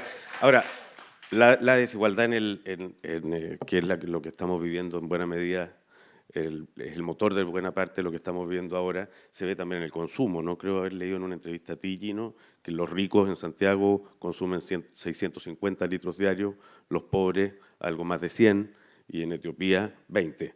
De manera que esto lo vemos por todos lados. Ahora, la otra pregunta que queda latiendo, así como lo que tú decías, que produce eso de salinizar el agua de mar, hay otros que están proponiendo las carreteras hídricas para traer el agua del sur al centro, y hay una cierta mentalidad económica bastante extraña también que considera que un agua que llega al mar es un agua perdida, como si el planeta no tuviera que funcionar, digamos. Pero es totalmente absurda la idea de sacar agua del sur para traerla a las sequedades del norte. Tiene consecuencias nefastas. Cosa mira el Mar de Aral. Entonces, no sé si ustedes conocen el Mar de Aral, ¿saben dónde está? Está en la antigua Unión Soviética, ¿cierto? Donde los rusos tomaron la decisión de tomar todos los cauces que iban hacia el Mar de Aral, porque se perdía, según ellos, ¿cierto?, hacia el mar, y lo empezaron básicamente a redirigir a las zonas de cultivos de trigo. Y claro, tuvieron por un tiempo una cantidad muy extensa de producción de trigo, pero el Mar de Aral colapsó. O sea, literalmente, alguien jamás se imaginó que hubo un mar que tenía buques pesqueros, ¿cierto?, que tenía toda una industria, que dependían muchísimas familias, ¿cierto? 60.000 kilómetros cuadrados de océano desaparecieron casi por completo. Entonces, eso es, ¿cierto? Hay muchos otros lugares, el proyecto, el CAP, del agua del río Colorado en Estados Unidos, es otro ejemplo, ¿cierto?, donde se ha intentado mitigar, ¿cierto?, la falta de agua en algunas regiones trayendo agua de otras, ¿cierto? Pero al final y al cabo hay que pensar que si uno tiene que trazar una carretera hídrica, siempre esa carretera hídrica va a depender de las precipitaciones. Y las precipitaciones tienen ciclos de variabilidad natural. Y como dijo Gino, ¿cierto?, los sistemas de alta presión, como vienen intensificándose y se vienen desplazándose al sur, y literalmente los impactos se sienten a esto Coyhaique. Entonces, ¿de dónde vas a poner la carretera hídrica? ¿Desde Antártica? O sea, porque en el fondo si lo pones de Concepción, vas a empezar a sacar agua de los ríos de Conce, que también dependen de precipitaciones que probablemente de aquí a 30 años más también van a disminuir, y por lo tanto eso va a generar impactos no solamente de disminuir los niveles de agua de los ríos de la zona del Biobío, sino que también va a generar un impacto ecosistémico generalizado. Oye, Gino, pues, tú insististe varias veces que te vas a ir al sur. ¿Tendríamos que empezar a pensar que las poblaciones humanas se van a mover? O sea, el agua va a generar nuevos polos de desarrollo y van a haber otros territorios abandonados. Sin duda, ya lo han dicho acá los panelistas, pero hablemos del nivel del mar, digamos. Se derriten los hielos, ¿cierto? Está subiendo el nivel del mar del orden de 3 milímetros por año, pero eso va en ascenso y de aquí a fin de siglo podríamos, si no hacemos nada, digamos, para mitigar las emisiones de gases de efecto invernadero, podríamos tener un ascenso del nivel del mar de 1 metro o más. Entonces, eso... Chao Venecia, ponte tú. Perdón, claro, chao las naciones islas pequeñas en el Caribe o en la mitad del Pacífico. Entonces, vamos a tener cambios, hemos tenido cambios en la historia por cambios naturales. Ahora la diferencia es que estos cambios son antrópicos y están ocurriendo a tasas, a velocidades mucho más altas de las velocidades, salvo los eventos catastróficos, obviamente, del pasado natural. Bueno, les entregamos la palabra a los que tengan las miles de dudas que pueden aparecer. No sé mucho los términos precisos, pero usted habló hace poco rato de están cambiando los presupuestos de agua. Quisiera que me aclarara ese concepto. Y lo otro es una duda que hace 7 o 8 años atrás hubo una denuncia en Santiago de que cerca de los glaciares, en los Andes, arriba en la cordillera, le habían dado unas concesiones a grandes empresas turísticas para que hicieran unos, no sé si se llamarán balnearios así de invierno, en que llegan solo la gente más rica a disfrutar, entonces tienen todo un glaciar entregado para que se hagan unos grandes centros hoteleros con todo lo que significa, piscinas y todo. A lo mejor era mentira, pero lo escuché en la Municipalidad de Providencia en la época de la señora Josefina Errázuriz. Bueno, primero también le quería dar las gracias a los que expusieron. A Rodrigo sobre todo, yo soy estudiante de último año de agronomía y es muy fácil ver cómo muchos se van vendiendo al lado oscuro, por así decirlo. Siento que en ese tema es importante también quizás educar a la gente sobre cómo funciona el financiamiento de la Comisión Nacional de Riego, ya que es un poco tramposo también y no va muy en pro de la sustentabilidad porque no se prioriza la eficiencia, sino que la expansión del extractivismo en sí. Y eso, si es que podría explicar más o menos cómo funciona la Comisión Nacional de Riego. Y otro hincapié como filosófico, que se los dejo a todos para que lo piensen también. Estoy súper espiritualmente en desacuerdo con la concepción y la romantización del humano como joya de la creación. Más bien siento que somos un parásito en este mundo. Es un percance como filosófico que se los doy para que lo piensen. Mi nombre es Claudio Pérez García, vecino acá de Valparaíso. Tengo algunas preguntas y algunas preguntas que me generan mucho susto. Por ejemplo, Gino Casasa planteaba esta idea de la posibilidad de explotar estas aguas profundas como alternativa, digamos, para la crisis hídrica que tenemos. Pero claro, pero me parece que esa lógica o esa alternativa va en la misma dinámica que tenemos hasta ahora. Entonces, la pregunta es ¿para qué? ¿Para seguir promoviendo, digamos, la explotación? O sea, ya ir como lo último que tenemos, explotarlo. Otra pregunta, igual lo planteaba Patricio, esta idea que se está generalizando que tiene que ver con las aguas que se pierden, que me parece un concepto tremendamente ridículo y quisiera que pudieran profundizar quizás Rodrigo un poco más, ya que, pucha, en el colegio a temprana edad, Ciencias Naturales, aprendimos que el agua tiene un ciclo, digamos, que el agua no se pierde, se transforma, ¿no? Y parece que ese ciclo es el que hemos interrumpido. Y tomando en cuenta que estamos en un proceso constituyente que ya comenzó, ¿cierto? Que comenzó en octubre este proceso constituyente, en distintos lugares del país, los territorios, estamos realizando asambleas, estamos realizando cabildos, estamos avanzando respecto a qué queremos de una nueva constitución. La pregunta, no sé quién la puede tomar, es ¿qué debería consignar esta nueva constitución que vamos a elaborar y que por lo menos desde mi territorio vamos a exigir que efectivamente tengamos participación en la elaboración de la Constitución respecto de la temática de la agua? Creo que no solo la agua, ¿no? La agua y los recursos naturales en general. Démosle una pregunta más en esta primera ronda. Sí, buenos días.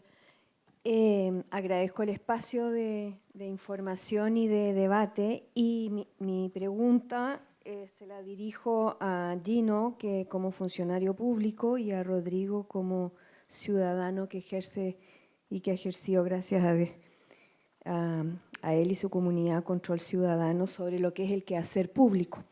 Entonces, le pregunto si desde este proceso ciudadano y constitucional y en la construcción de la próxima Constitución, ¿cómo creen ustedes que se debiera enfocar el problema, dado que Gino reconoce que el Estado es un mal administrador, la problemática y las consecuencias del mal uso desde el Estado, de los funcionarios y de las autoridades y legisladores que están vinculados, el uso del acceso privilegiado a la información, el conflicto de intereses, el desconocimiento de lo que es el ejercicio público de la ética?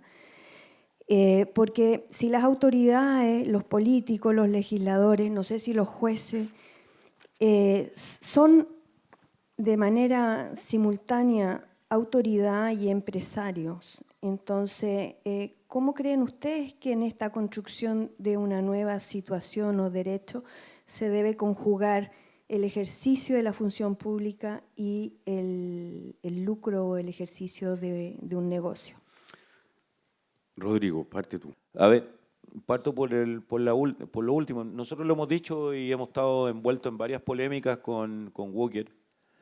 No en una polémica, en varias polémicas hemos estado envueltos con él. Porque el sentido común indica que su condición en el gabinete como ministro de Agricultura en cualquier país, en cualquier punto del planeta, es un escándalo. Y es de sentido común. O sea, en cualquier punto del planeta, un ministro de Agricultura, a propósito del modelo privado de agua que tiene 29.263 litros por segundo, que interviene en el debate público para dar certeza jurídica que la propiedad privada del agua no se puede tocar, que ha sido tributario de la Comisión Nacional de Riego, su empresa Guapri, en el equivalente a 900 millones de pesos previo a ser ministro, no dicho por nosotros. Sugiero que lean el libro El negocio del agua, de las periodistas Tamayo y Carmona, donde en ese libro se señala que Guapri, las empresas de Walker, han sido depositarias de 900 millones de pesos de incentivos de parte de la Comisión Nacional de Riego, que administra la ley 18450, que permite realizar obras de riego a nivel predial, intrapredial y extrapredial. Y Walker recientemente, hace 2 días atrás, manda una iniciativa de ley en el marco del presupuesto de la Nación 2020, un proyecto de ley para facilitar la construcción de embalses entre 50.000 y 300.000 metros cúbicos de agua, que aunque excedan los taludes, las paredes 5 metros, no tienen que pasar por los estudios de impacto ambiental, ni estudio de impacto ambiental, ni declaración de impacto ambiental, y cofinanciados por la Comisión Nacional de Riego. ¿Parece un escándalo? ¿Dicho así? Parece un escándalo. Es decir, claramente hay un conflicto de intereses. Pero también puedo dar una primicia, las mismas empresas Guapri, la única iniciativa de ley que ha cambiado de forma y no de contenido el Código de Aguas del año 81, fue una iniciativa de ley que se votó y se aprobó el año 2005 y que estableció el pago de multas por no utilización de derechos de aprovechamiento de agua. Eso que inicialmente se pensó que era un avance, al final se transformó en un retroceso porque concentró aún más la propiedad del agua. Los viejos que tenían derechos de aprovechamiento de agua, entre ser multados y salir al mercado a vender el agua, prefirieron vender el agua y concentró más la propiedad. El pago de multas por no uso de las empresas Guapri entre el año 2015 y 2018 tiene multas sucesivas anuales que hasta el día de hoy no se pagan. Entonces, tiene un ministro de Agricultura que tiene que normar el funcionamiento de todo el Minagri, y que tiene intereses claros y evidentes. 1. 2. La Comisión Nacional de Riego, la CNR, administra la ley 18450. La ley 18450, mediante la presentación de concursos, abre 2 concursos en el año, de repente ha abierto más, dependiendo de las condiciones de extraordinaria o no extraordinaria, permite concursar proyectos para la tecnificación de sistemas de riego, para la construcción de obras de arte, marcos partidores, acumuladores, etcétera, y se concursa. ¿Qué hace la Comisión Nacional de Riego hoy día? Bonifica en un 75% cualquier obra de arte o construcción de obra de acumulación de agua o tecnificación de algún sistema de riego. Tiene algunos elementos que son discriminatorios. ¿Cuáles, por ejemplo? Que tienes que tener el aporte. Es decir, si presenta un proyecto de ley, o sea, un proyecto para tecnificar 100 hectáreas de regadío, por ejemplo, y pensando que una hectárea de regadío de palto, por ejemplo, tiene un costo de 5 millones de pesos la hectárea, y son 100, estamos hablando 5 millones por 100, estamos hablando de 500 millones, y por tanto tu aporte tiene que ser el 25% de 500 millones, es decir, algo así como 125 millones de pesos. Es decir, muchas veces esa ley deja fuera particularmente a la pequeña agricultura, que no tienen la capacidad de poner el aporte para poder sufragar el 100% del proyecto. ¿Qué debería hacer una nueva constitución? Nosotros aquí no tenemos ninguna duda. Primero, derogar el 19, numeral 24, y consagrar el acceso al agua como un bien, hacer del agua un bien común y de su acceso un derecho humano, establecer prioridades de uso, construir una nueva institucionalidad hídrica y propender a consejos de cuenca. Porque hoy día probablemente una de las formas más antidemocráticas que existe de la administración de las aguas en Chile son las juntas de vigilancia. ¿Saben ustedes cómo se organizan las juntas de vigilancia en el país? En torno a acciones de agua o litros por segundo. Me explico. El presidente de una junta de vigilancia es aquel empresario que tiene más litros por segundo o tiene más acciones de agua si son superficiales. Y la prelación siguiente se construye de esa manera. El vicepresidente el que tiene un poquito menos, el tesorero un poquito menos, y el primer director o segundo director también. Eso es completamente antidemocrático. Es completamente antidemocrático. Hoy día es re importante, se está discutiendo este tema de los consejos de cuenca, de los que están acá, para hacerlo participativo. ¿Cuántos tienen derechos de aprovechamiento de agua de los que están aquí en este auditorio? 1. 2. ¿Quién más tiene derechos de aprovechamiento de agua? 3. ¿Cuántos más? 3. ¿Y cuántos somos? Es decir, y los pongo como ejemplo, compañero, no es que los quiera, no es que los quiera funar, pero iba a decir algo más popular, pero como estoy en el ámbito de la academia y me dijeron que me portara bien, no lo voy a hacer. Muy bien, no los quiero huellar. Esto quiere decir que las 3 personas que tienen derechos de aprovechamiento de agua en este espacio, solo esas 3 personas pueden opinar con respecto a qué hacer con el agua. Y el resto, ninguno de nosotros puede opinar qué hacer con respecto al agua. ¿Parece lógico? No parece lógico. Porque del agua depende la vida de las personas, la vida de los vegetales, el funcionamiento del ecosistema, el desarrollo de las economías locales. Hoy día se está trabajando mucho en este concepto de los consejos de cuenca, donde los que vivimos en un territorio y somos tributarios de una cuenca, tenemos derecho a opinar qué hacer con el agua. ¿Por qué el modelo centralista o la centralización del Estado va a determinar que nos tienen que poner una minera en la provincia de Petorca, por ejemplo? O algún tipo tomó la decisión de poner 8.000 hectáreas de palto en la provincia de Petorca sin preguntarle ni una cosa a nadie. Y termino, para no excederme, en América Latina han habido 2 procesos de recuperación de las aguas. Hay procesos de recuperación del agua. Un proceso institucional en Uruguay el año 2005, a la elección de Tabaré Vázquez se le pregunta al pueblo uruguayo si quieren que el agua sea un bien público y el 63,6% del pueblo uruguayo dijo que el agua tenía que ser un bien público. Pero eso significó que entre el año 1992 y el año 2004 se recolectaran más de 263.000 firmas para poder plebiscitar esa pregunta que equivalían al 10% del padrón electoral. Y hoy día el pueblo uruguayo hizo del agua un bien público. No sabemos qué va a pasar con el presidente que acaba de ser electo en Uruguay a propósito de los procesos regresivos que se viven en América Latina. Y hay un segundo proceso que se titula La guerra por el agua, en Cochabamba, donde los bolivianos recuperaron el agua a través de un proceso de masas. Y la pregunta que habría que hacer aquí, y aquí concluyo, ¿alguno piensa, de los que está aquí en este espacio, alguno piensa que Luxi, Mate o mi amigo Pérez Yoma nos va a decir, tomen, les devuelvo el agua, ¿me cansé de ganar plata con el agua? Ninguno es tan cándido para pensar que eso va a suceder de esa manera. Por tanto, ejercicios como este son tremendamente importantes. Y son tremendamente importantes porque nos permite precisamente sensibilizar en torno a este tema, que por mucho tiempo estuvo invisibilizado. Hoy día tú vayas a las movilizaciones en Santiago, es no más AFP, educación, salud, pero vaya a las movilizaciones de los territorios y es agua, en todos los territorios. En el Choapa, en Salamanca, en Atacama, en la provincia de Petorca, es agua. ¿Y por qué? Porque en Chile, sin duda, las bases de la desigualdad están edificadas en torno a la apropiación de este bien común. Gracias. Claudio. A mí nadie me hizo ninguna pregunta. Pero en todas te miraban. Pero ya, bueno, puedo opinar rápidamente entonces. Yo concuerdo completamente que el agua debe de ser un derecho humano y que concuerdo completamente que además la futura Constitución debe tener explícito en el texto de que es el de acceso universal. Eso no, yo creo que eso ni siquiera deberíamos estar discutiendo, que tengamos que discutirlo a mí me parece casi una travestía. Pero también hay que recordar de que alguien, de hecho por ahí el otro día en el mostrador leí una carta de opinión que decía que había también que incluir los derechos de la naturaleza.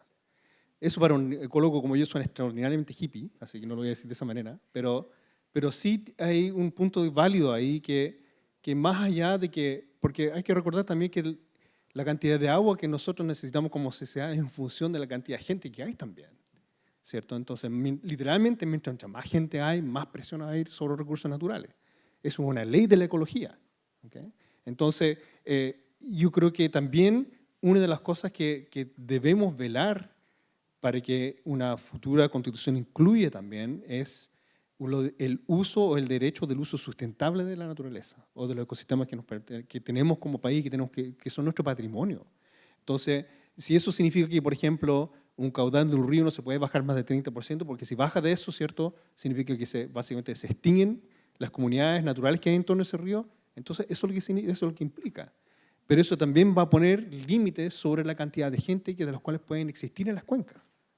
Y a lo mejor en las cuencas que defiende tanto mi colega acá, ¿cierto?, mi compañero Rodrigo, Petorca son cuencas semiáridas donde quizás hay demasiada gente también. Entonces, esas son cosas que ni siquiera hemos pensado como sociedad, ¿cierto?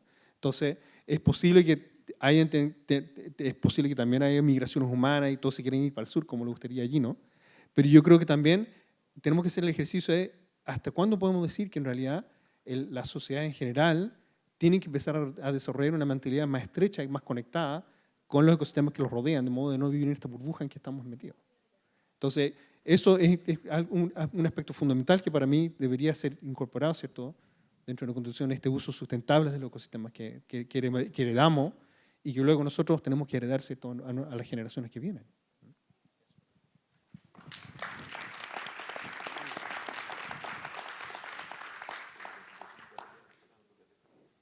Bueno, un comentario solamente de este sistema mercantilista que ha permitido también,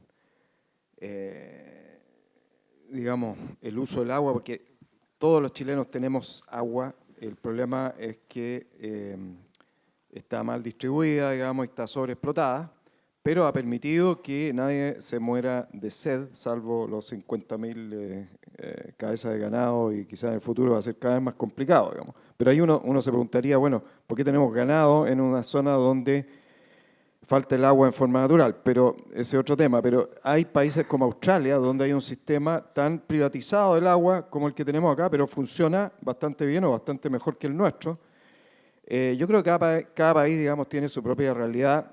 Me temo ahí que mi único temor, digamos, si estatizamos todo el agua y pasa el municipio de una ciudad, digamos, a controlar el agua, si va a ser tan efectivo como, por ejemplo, la educación municipalidad en Chile, que realmente no ha sido un muy buen ejemplo, salvo quizás algunas pocas excepciones. Así que ese es mi único temor, digamos. Y lo repito acá.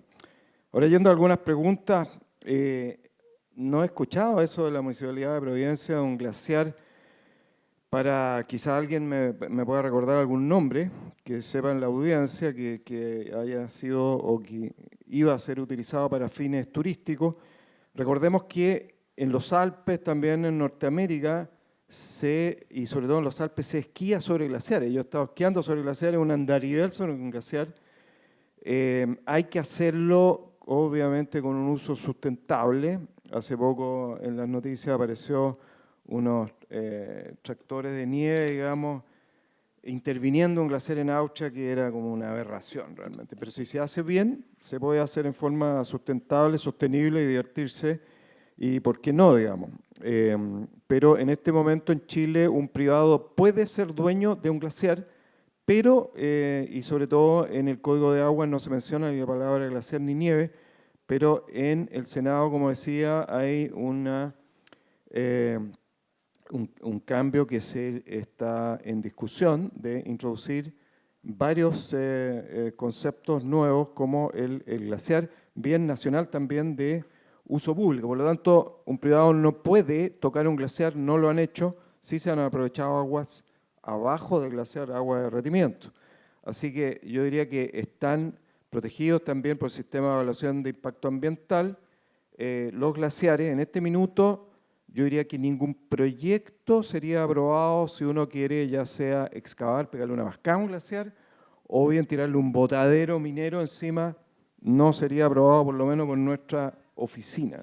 Es un glaciar, así haya oro debajo, debe ser protegido. Hemos llegado a ese punto de no permitir, digamos, que haya ninguna buena excusa desarrollista, generadora de riqueza, que sustituya la obligación de conservar un glaciar.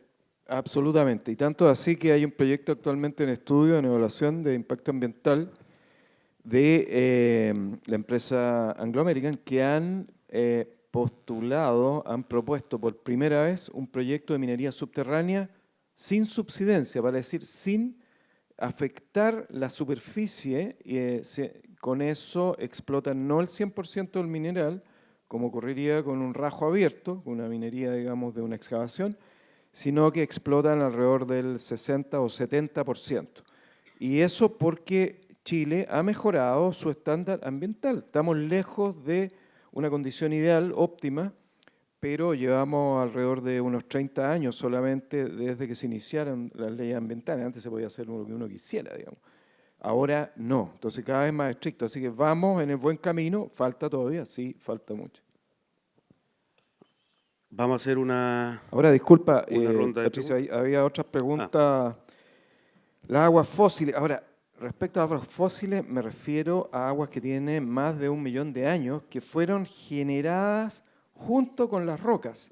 Entonces, esas aguas, si uno explota esa agua que está en el subsuelo y que no se recarga y que tampoco produce un impacto en el subsuelo y tampoco en la superficie, digamos, sino que está en los poros, esa agua se puede utilizar. Ahora es finita, es así como el petróleo, digamos. Es parecido al petróleo, digamos. Es una agua fosilizada. Hay una discusión, si quieren, filosófica, digamos, si debiéramos utilizarla o no, pero está disponible, no hay un impacto evidente, quizás podríamos discutir si la hay.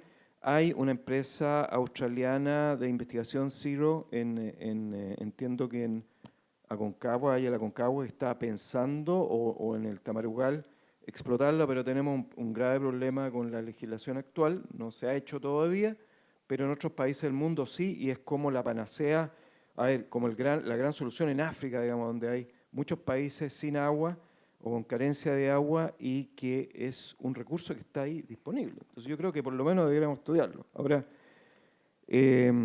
sobre el proceso constituyente, estoy totalmente de acuerdo con Rodrigo que esa frase que usted la sabe mejor que nadie, parece el artículo 10, numeral 24 o algo así.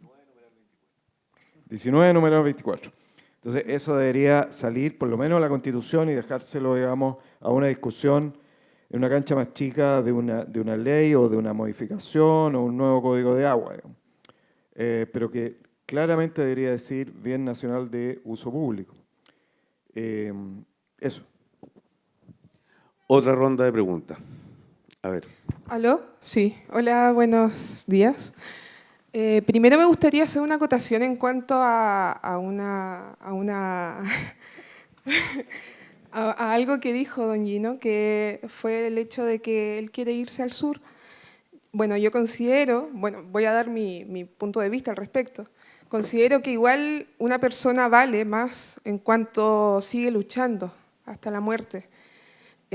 Igual considero que si tenemos un problema acá, quedémonos y solucionémonos, porque si nos vamos nos olvidamos del problema muchas veces. Y respecto a eso me gustaría saber si alguno de ustedes tiene el conocimiento en cuanto a solucionar el tema de la falta de agua dentro de los acuíferos de las cuencas.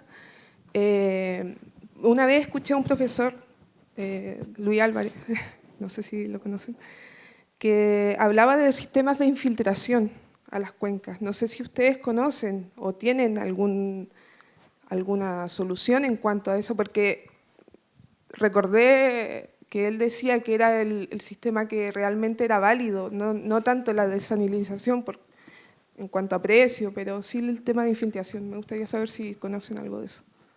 Han mencionado que el movimiento de la gente por motivos climáticos se ha dado a lo largo de la historia.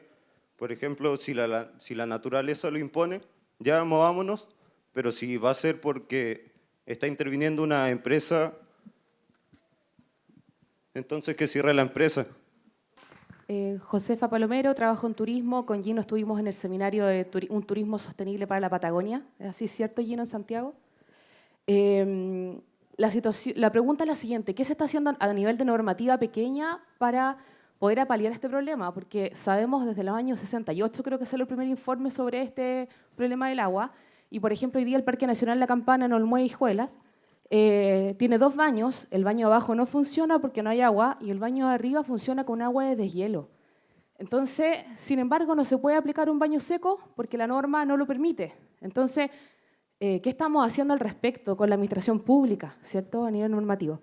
Y lo otro, con respecto a la migración del sur, yo lo veo encima. Yo creo que antes del 2025 van a haber migraciones masivas por falta de agua, pero tampoco el sur es la panacea. O sea, está la salmonera, está la industria de forestal, ¿cierto?, la industria ganadera que está matando los suelos. Entonces, ¿qué planificación hay al respecto para esta migración que es evidente? Eso, muchas gracias. Mi pregunta es con respecto a las regulaciones que existen con respecto al medio ambiente, que son bastante bajas y muy permisivas en la actualidad. Y con respecto a lo que hablaba de Anglo American y el proyecto que existe en el glaciar, que va a ser subterráneo, de todas formas la vibración de la explosión va a afectar y se va a caer el glaciar. Y aún así, puede ser novedoso, pero sí afecta y se va a destruir aún así el glaciar. Eso. Hola, aquí, mi nombre es Kate Whitlock. Y yo tengo 2 preguntas y una observación. Yo hice transducción para un grupo de Australia en el tema de agua y ellos dijeron que agua desalinizada es 1000 veces más caro que agua de la Napa. Así no usan agua desalinizada en Australia para agricultura. Así eso es mentira en Chile cuando dicen que podemos usar eso para agricultura. La segunda es que cuando están hablando, nosotros con Ciencia al Tiro, nosotros pasamos por Petorca, La Ligua, San Felipe, Quillota, y es una brutalidad. Y mi impresión no solamente la falta de agua, el agua está contaminada. Así los niños en La Ligua dijeron que su agua está llena de metales pesados de la minería, está llena de los pesticidas que vienen de agricultura. Así tiene un poco de agua, pero agua no puede utilizar. Así yo pienso que sería bueno si ustedes pueden comentar en eso, porque cuando habla de los ciclos de agua y siempre agua está aquí en el mundo, no significa que podemos utilizarlo.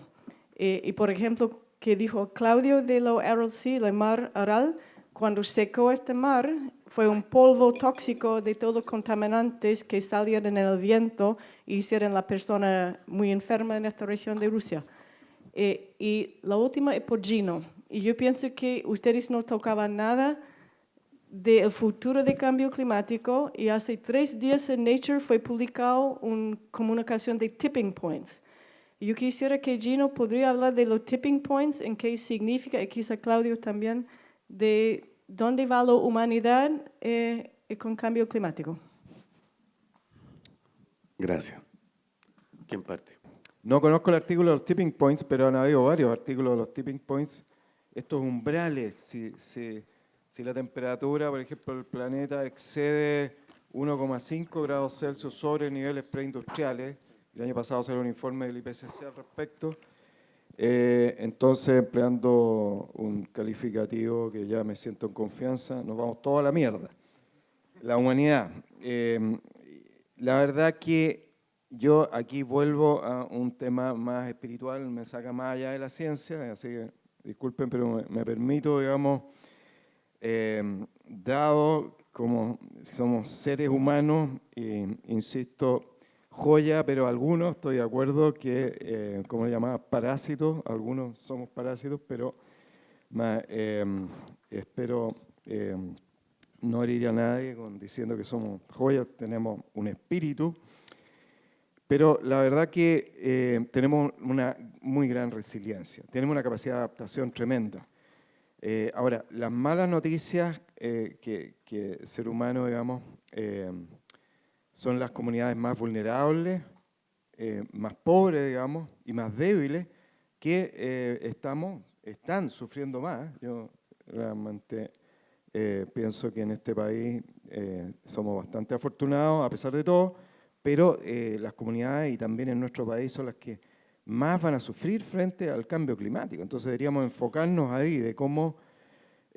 pero no creo realmente que hay unos tipping points. Ahora, si hay unos tipping points, digamos, ya con el calentamiento antrópico que tenemos, la Antártica, y sobre todo la Antártida Occidental, que es lo más, digamos, débil de toda la Antártica, está mostrando signos, y yo creo que ya estamos comprometiendo el colapso de Antártida Occidental hace mucho tiempo. Ahora uno podría decir, y si lo ve bajo un punto de vista geológico en millones de años, en miles de años, que ya con la vuelta a un periodo interglacial, ya la Antártica se va a derretir una buena parte. Bueno, pero la estamos ayudando de una manera que no es adecuada. Entonces, yo creo que ya algunos tipping points se han logrado, lamentablemente no los vamos a deshacer, pero que vamos a sobrevivir, sí, tenemos gran adaptación, pero ¿a qué costo? Entonces yo creo que ese es el problema, y recordemos que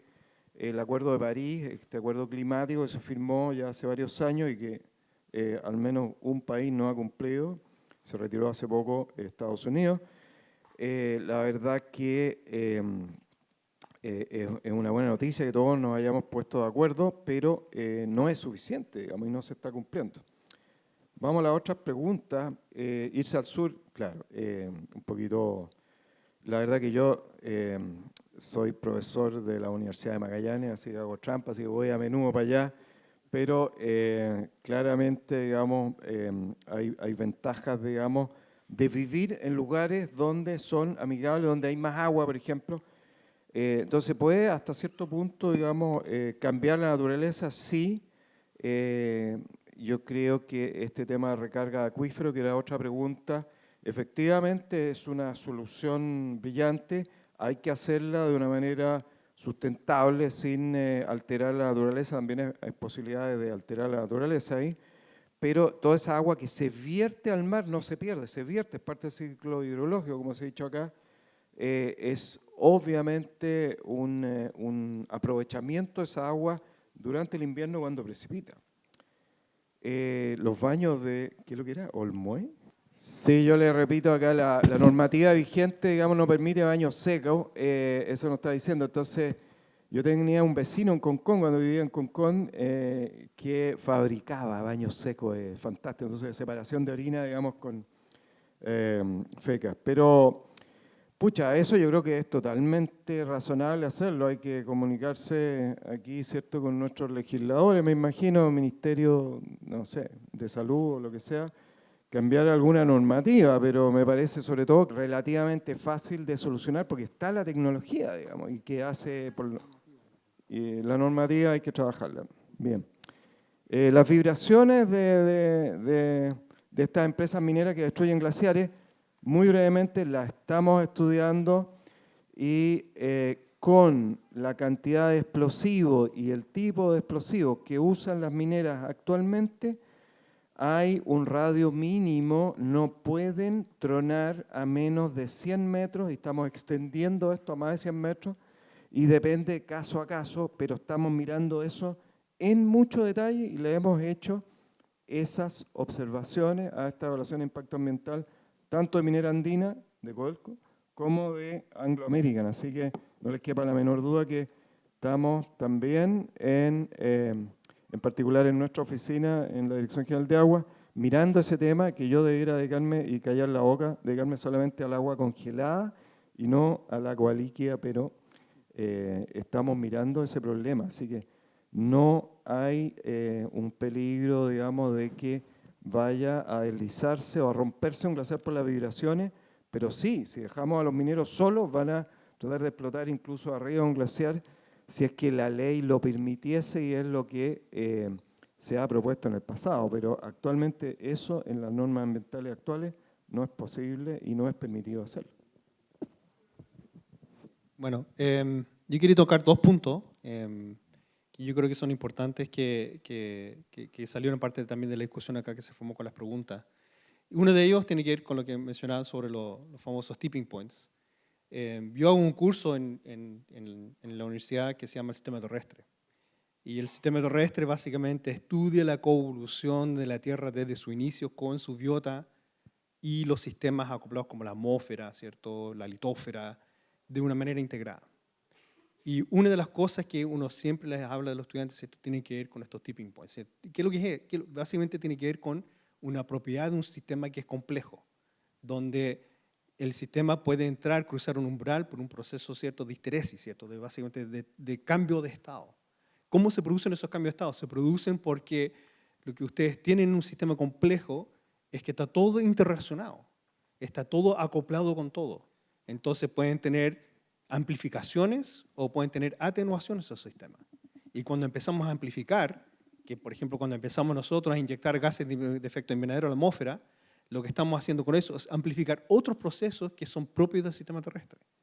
Entonces cuando se produce todo ese acople positivo, ¿cierto?, eventualmente y rápidamente, ¿cierto?, se puede producir una histeresis del sistema y vamos a pasar de un estado a otro, probablemente dentro de las próximas décadas, ¿cierto? Entonces el tipping point de que alude, y que efectivamente yo vi el artículo, ¿cierto?, que se lo han hecho hace un par de días atrás, alude a eso, que si no hacemos nada por el momento, el costo va a ser ese, el costo que va a ser que básicamente estamos básicamente haciendo un experimento a escala planetaria, y de lo cual no tenemos el control no tenemos el control de nada, es un experimento completamente descontrolado. Entonces ese es uno de los problemas a escala global. Y que tiene que ver, ¿cierto?, y es el riesgo real de los tipping points, ¿cierto?, que es como un colega mío que también es paleoclimatólogo, decía que es como que nosotros estamos como una vara, ¿cierto?, siempre picaneando una bestia salvaje, y la bestia es completamente impredecible, no sabemos qué es lo que va a hacer, ¿cierto? Entonces ese es el riesgo, ¿cierto? El riesgo y es un riesgo real, de que efectivamente en 30 años más tengamos un calentamiento completamente desbocado, ¿cierto? No va a ser 2 o 3 grados, puede ser 4, 6, 5, 7 grados, ¿cierto? Lo que podríamos esperar ya de fin de siglo. Y eso provoca una serie de otras consecuencias, ¿cierto? Que puede ser aumento del nivel del mar, una sequía aún más intensa en la región en esta región del planeta donde nosotros vivimos.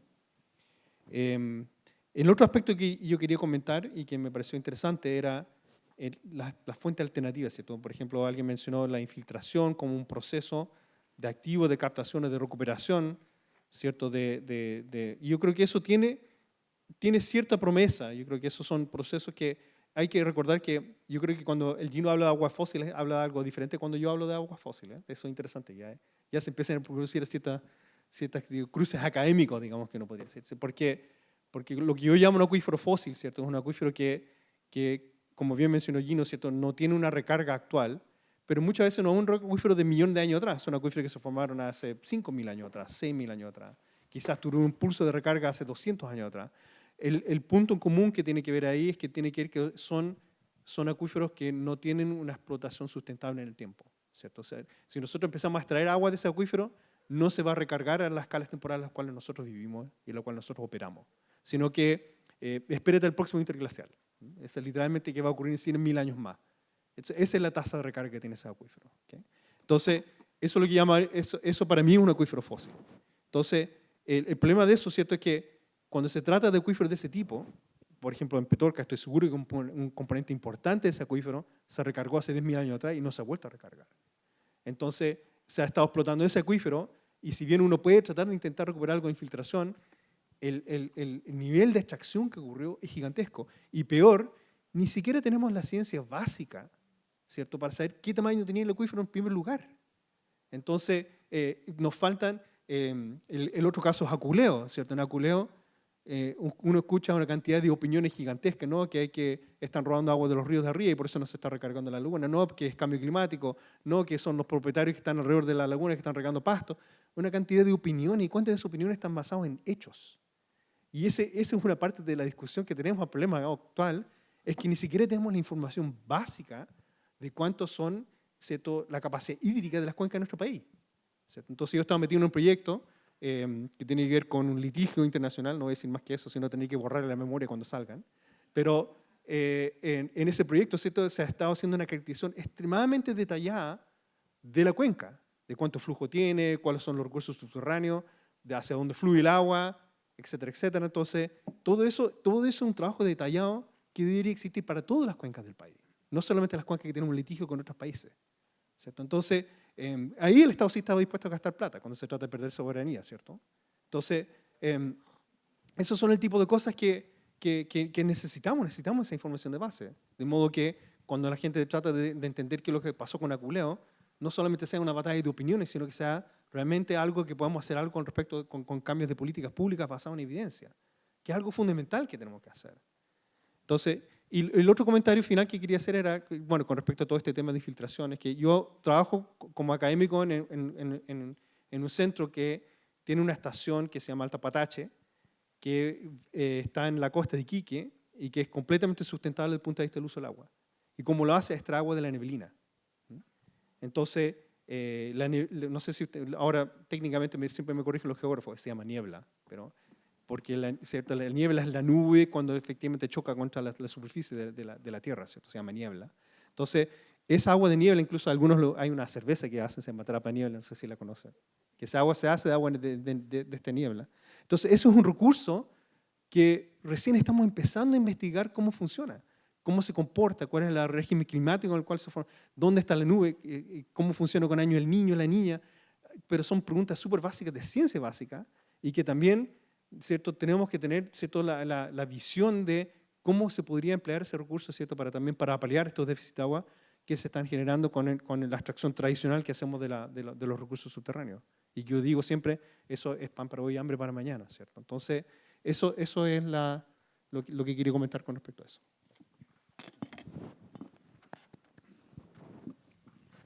A propósito de la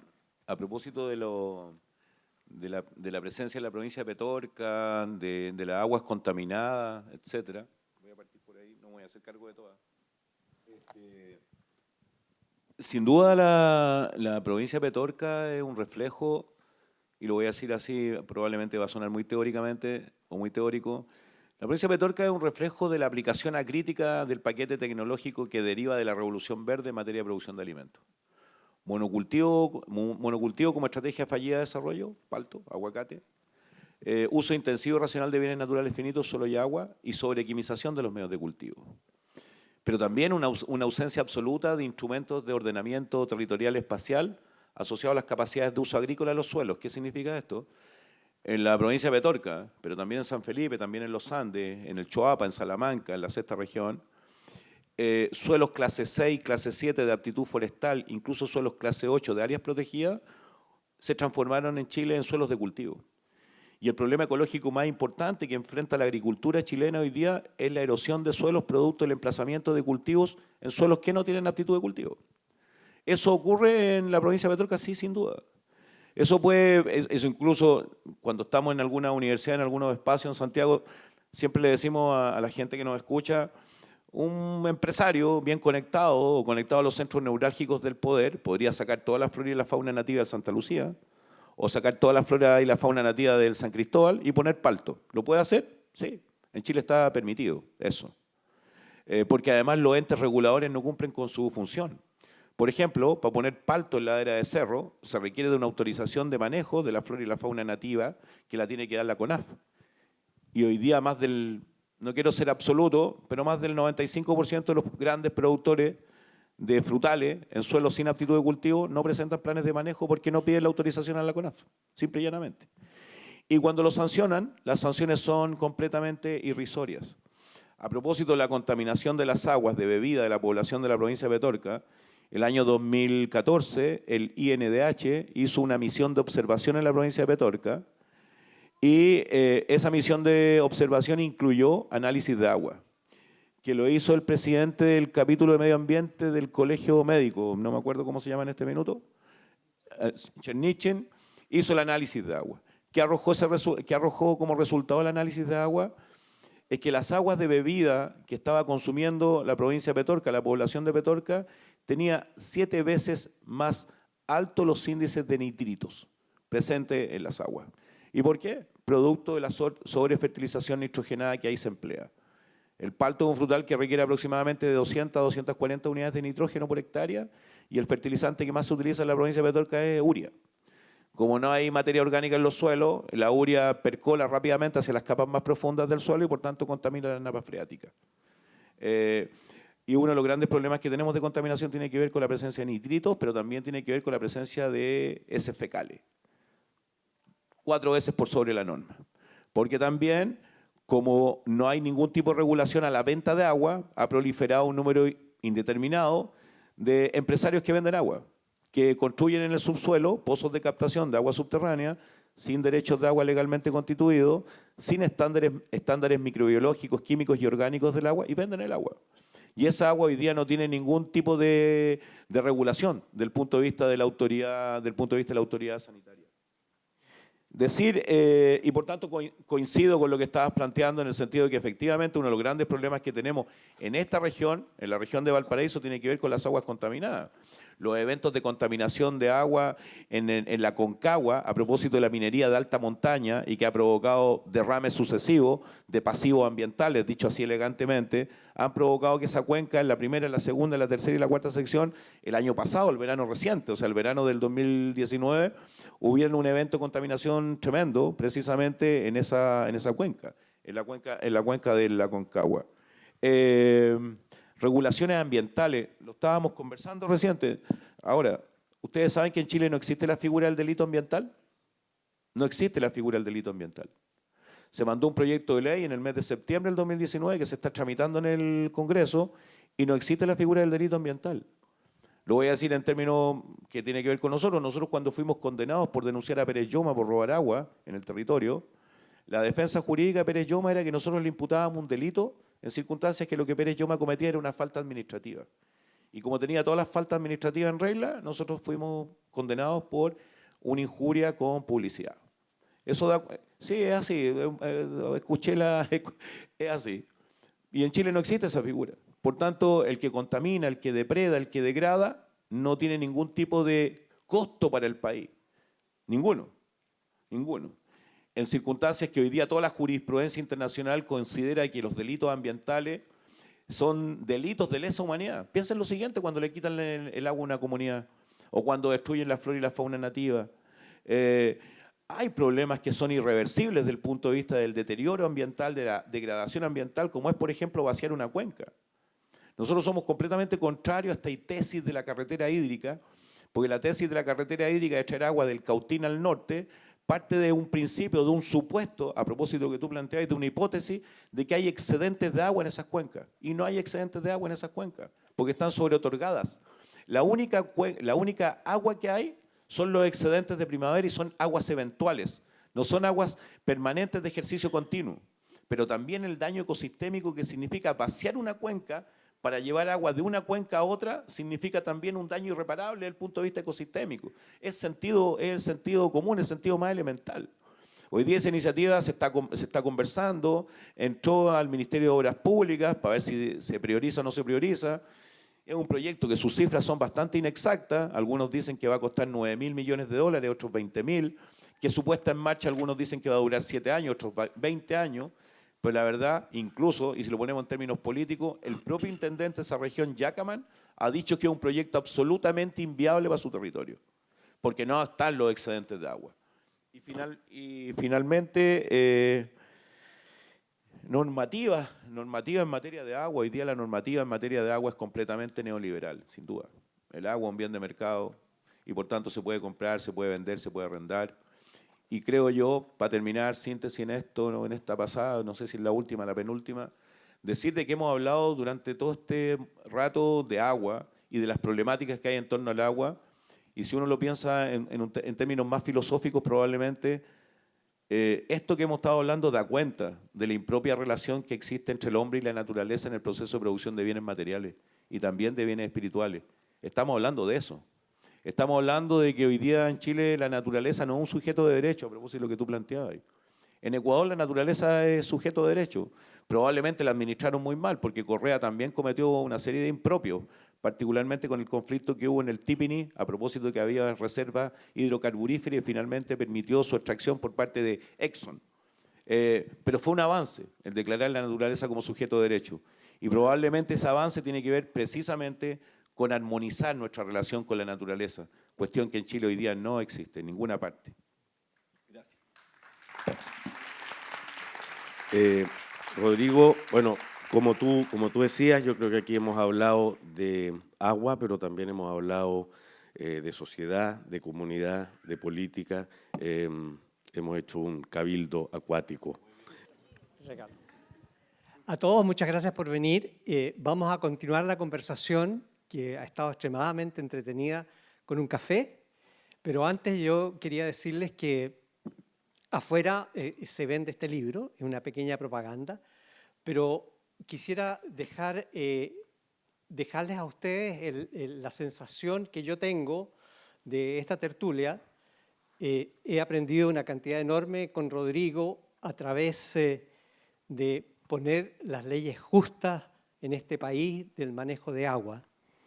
Pero también quiero darles la visión de una persona que ha trabajado con la neurobiología y es quiénes somos nosotros, porque nosotros tenemos la tendencia a pensar que la mente está en el cerebro y la mente no está en el cerebro, la mente está en todo nuestro cuerpo y ese cuerpo no puede funcionar bien si no está en relación perfecta y en armonía con la naturaleza y con los que está al frente, con el medio donde vive.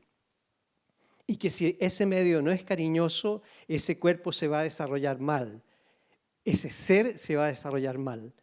Entonces yo creo que lo que tenemos que llevar para la casa, la lección que tenemos que llevar a la casa, es cómo cuidar el agua, pero también, como se ha repetido muchas veces aquí, es cómo tenemos que querer y cuidar este planeta como un todo, porque estamos totalmente interrelacionados con el medio en que vivimos.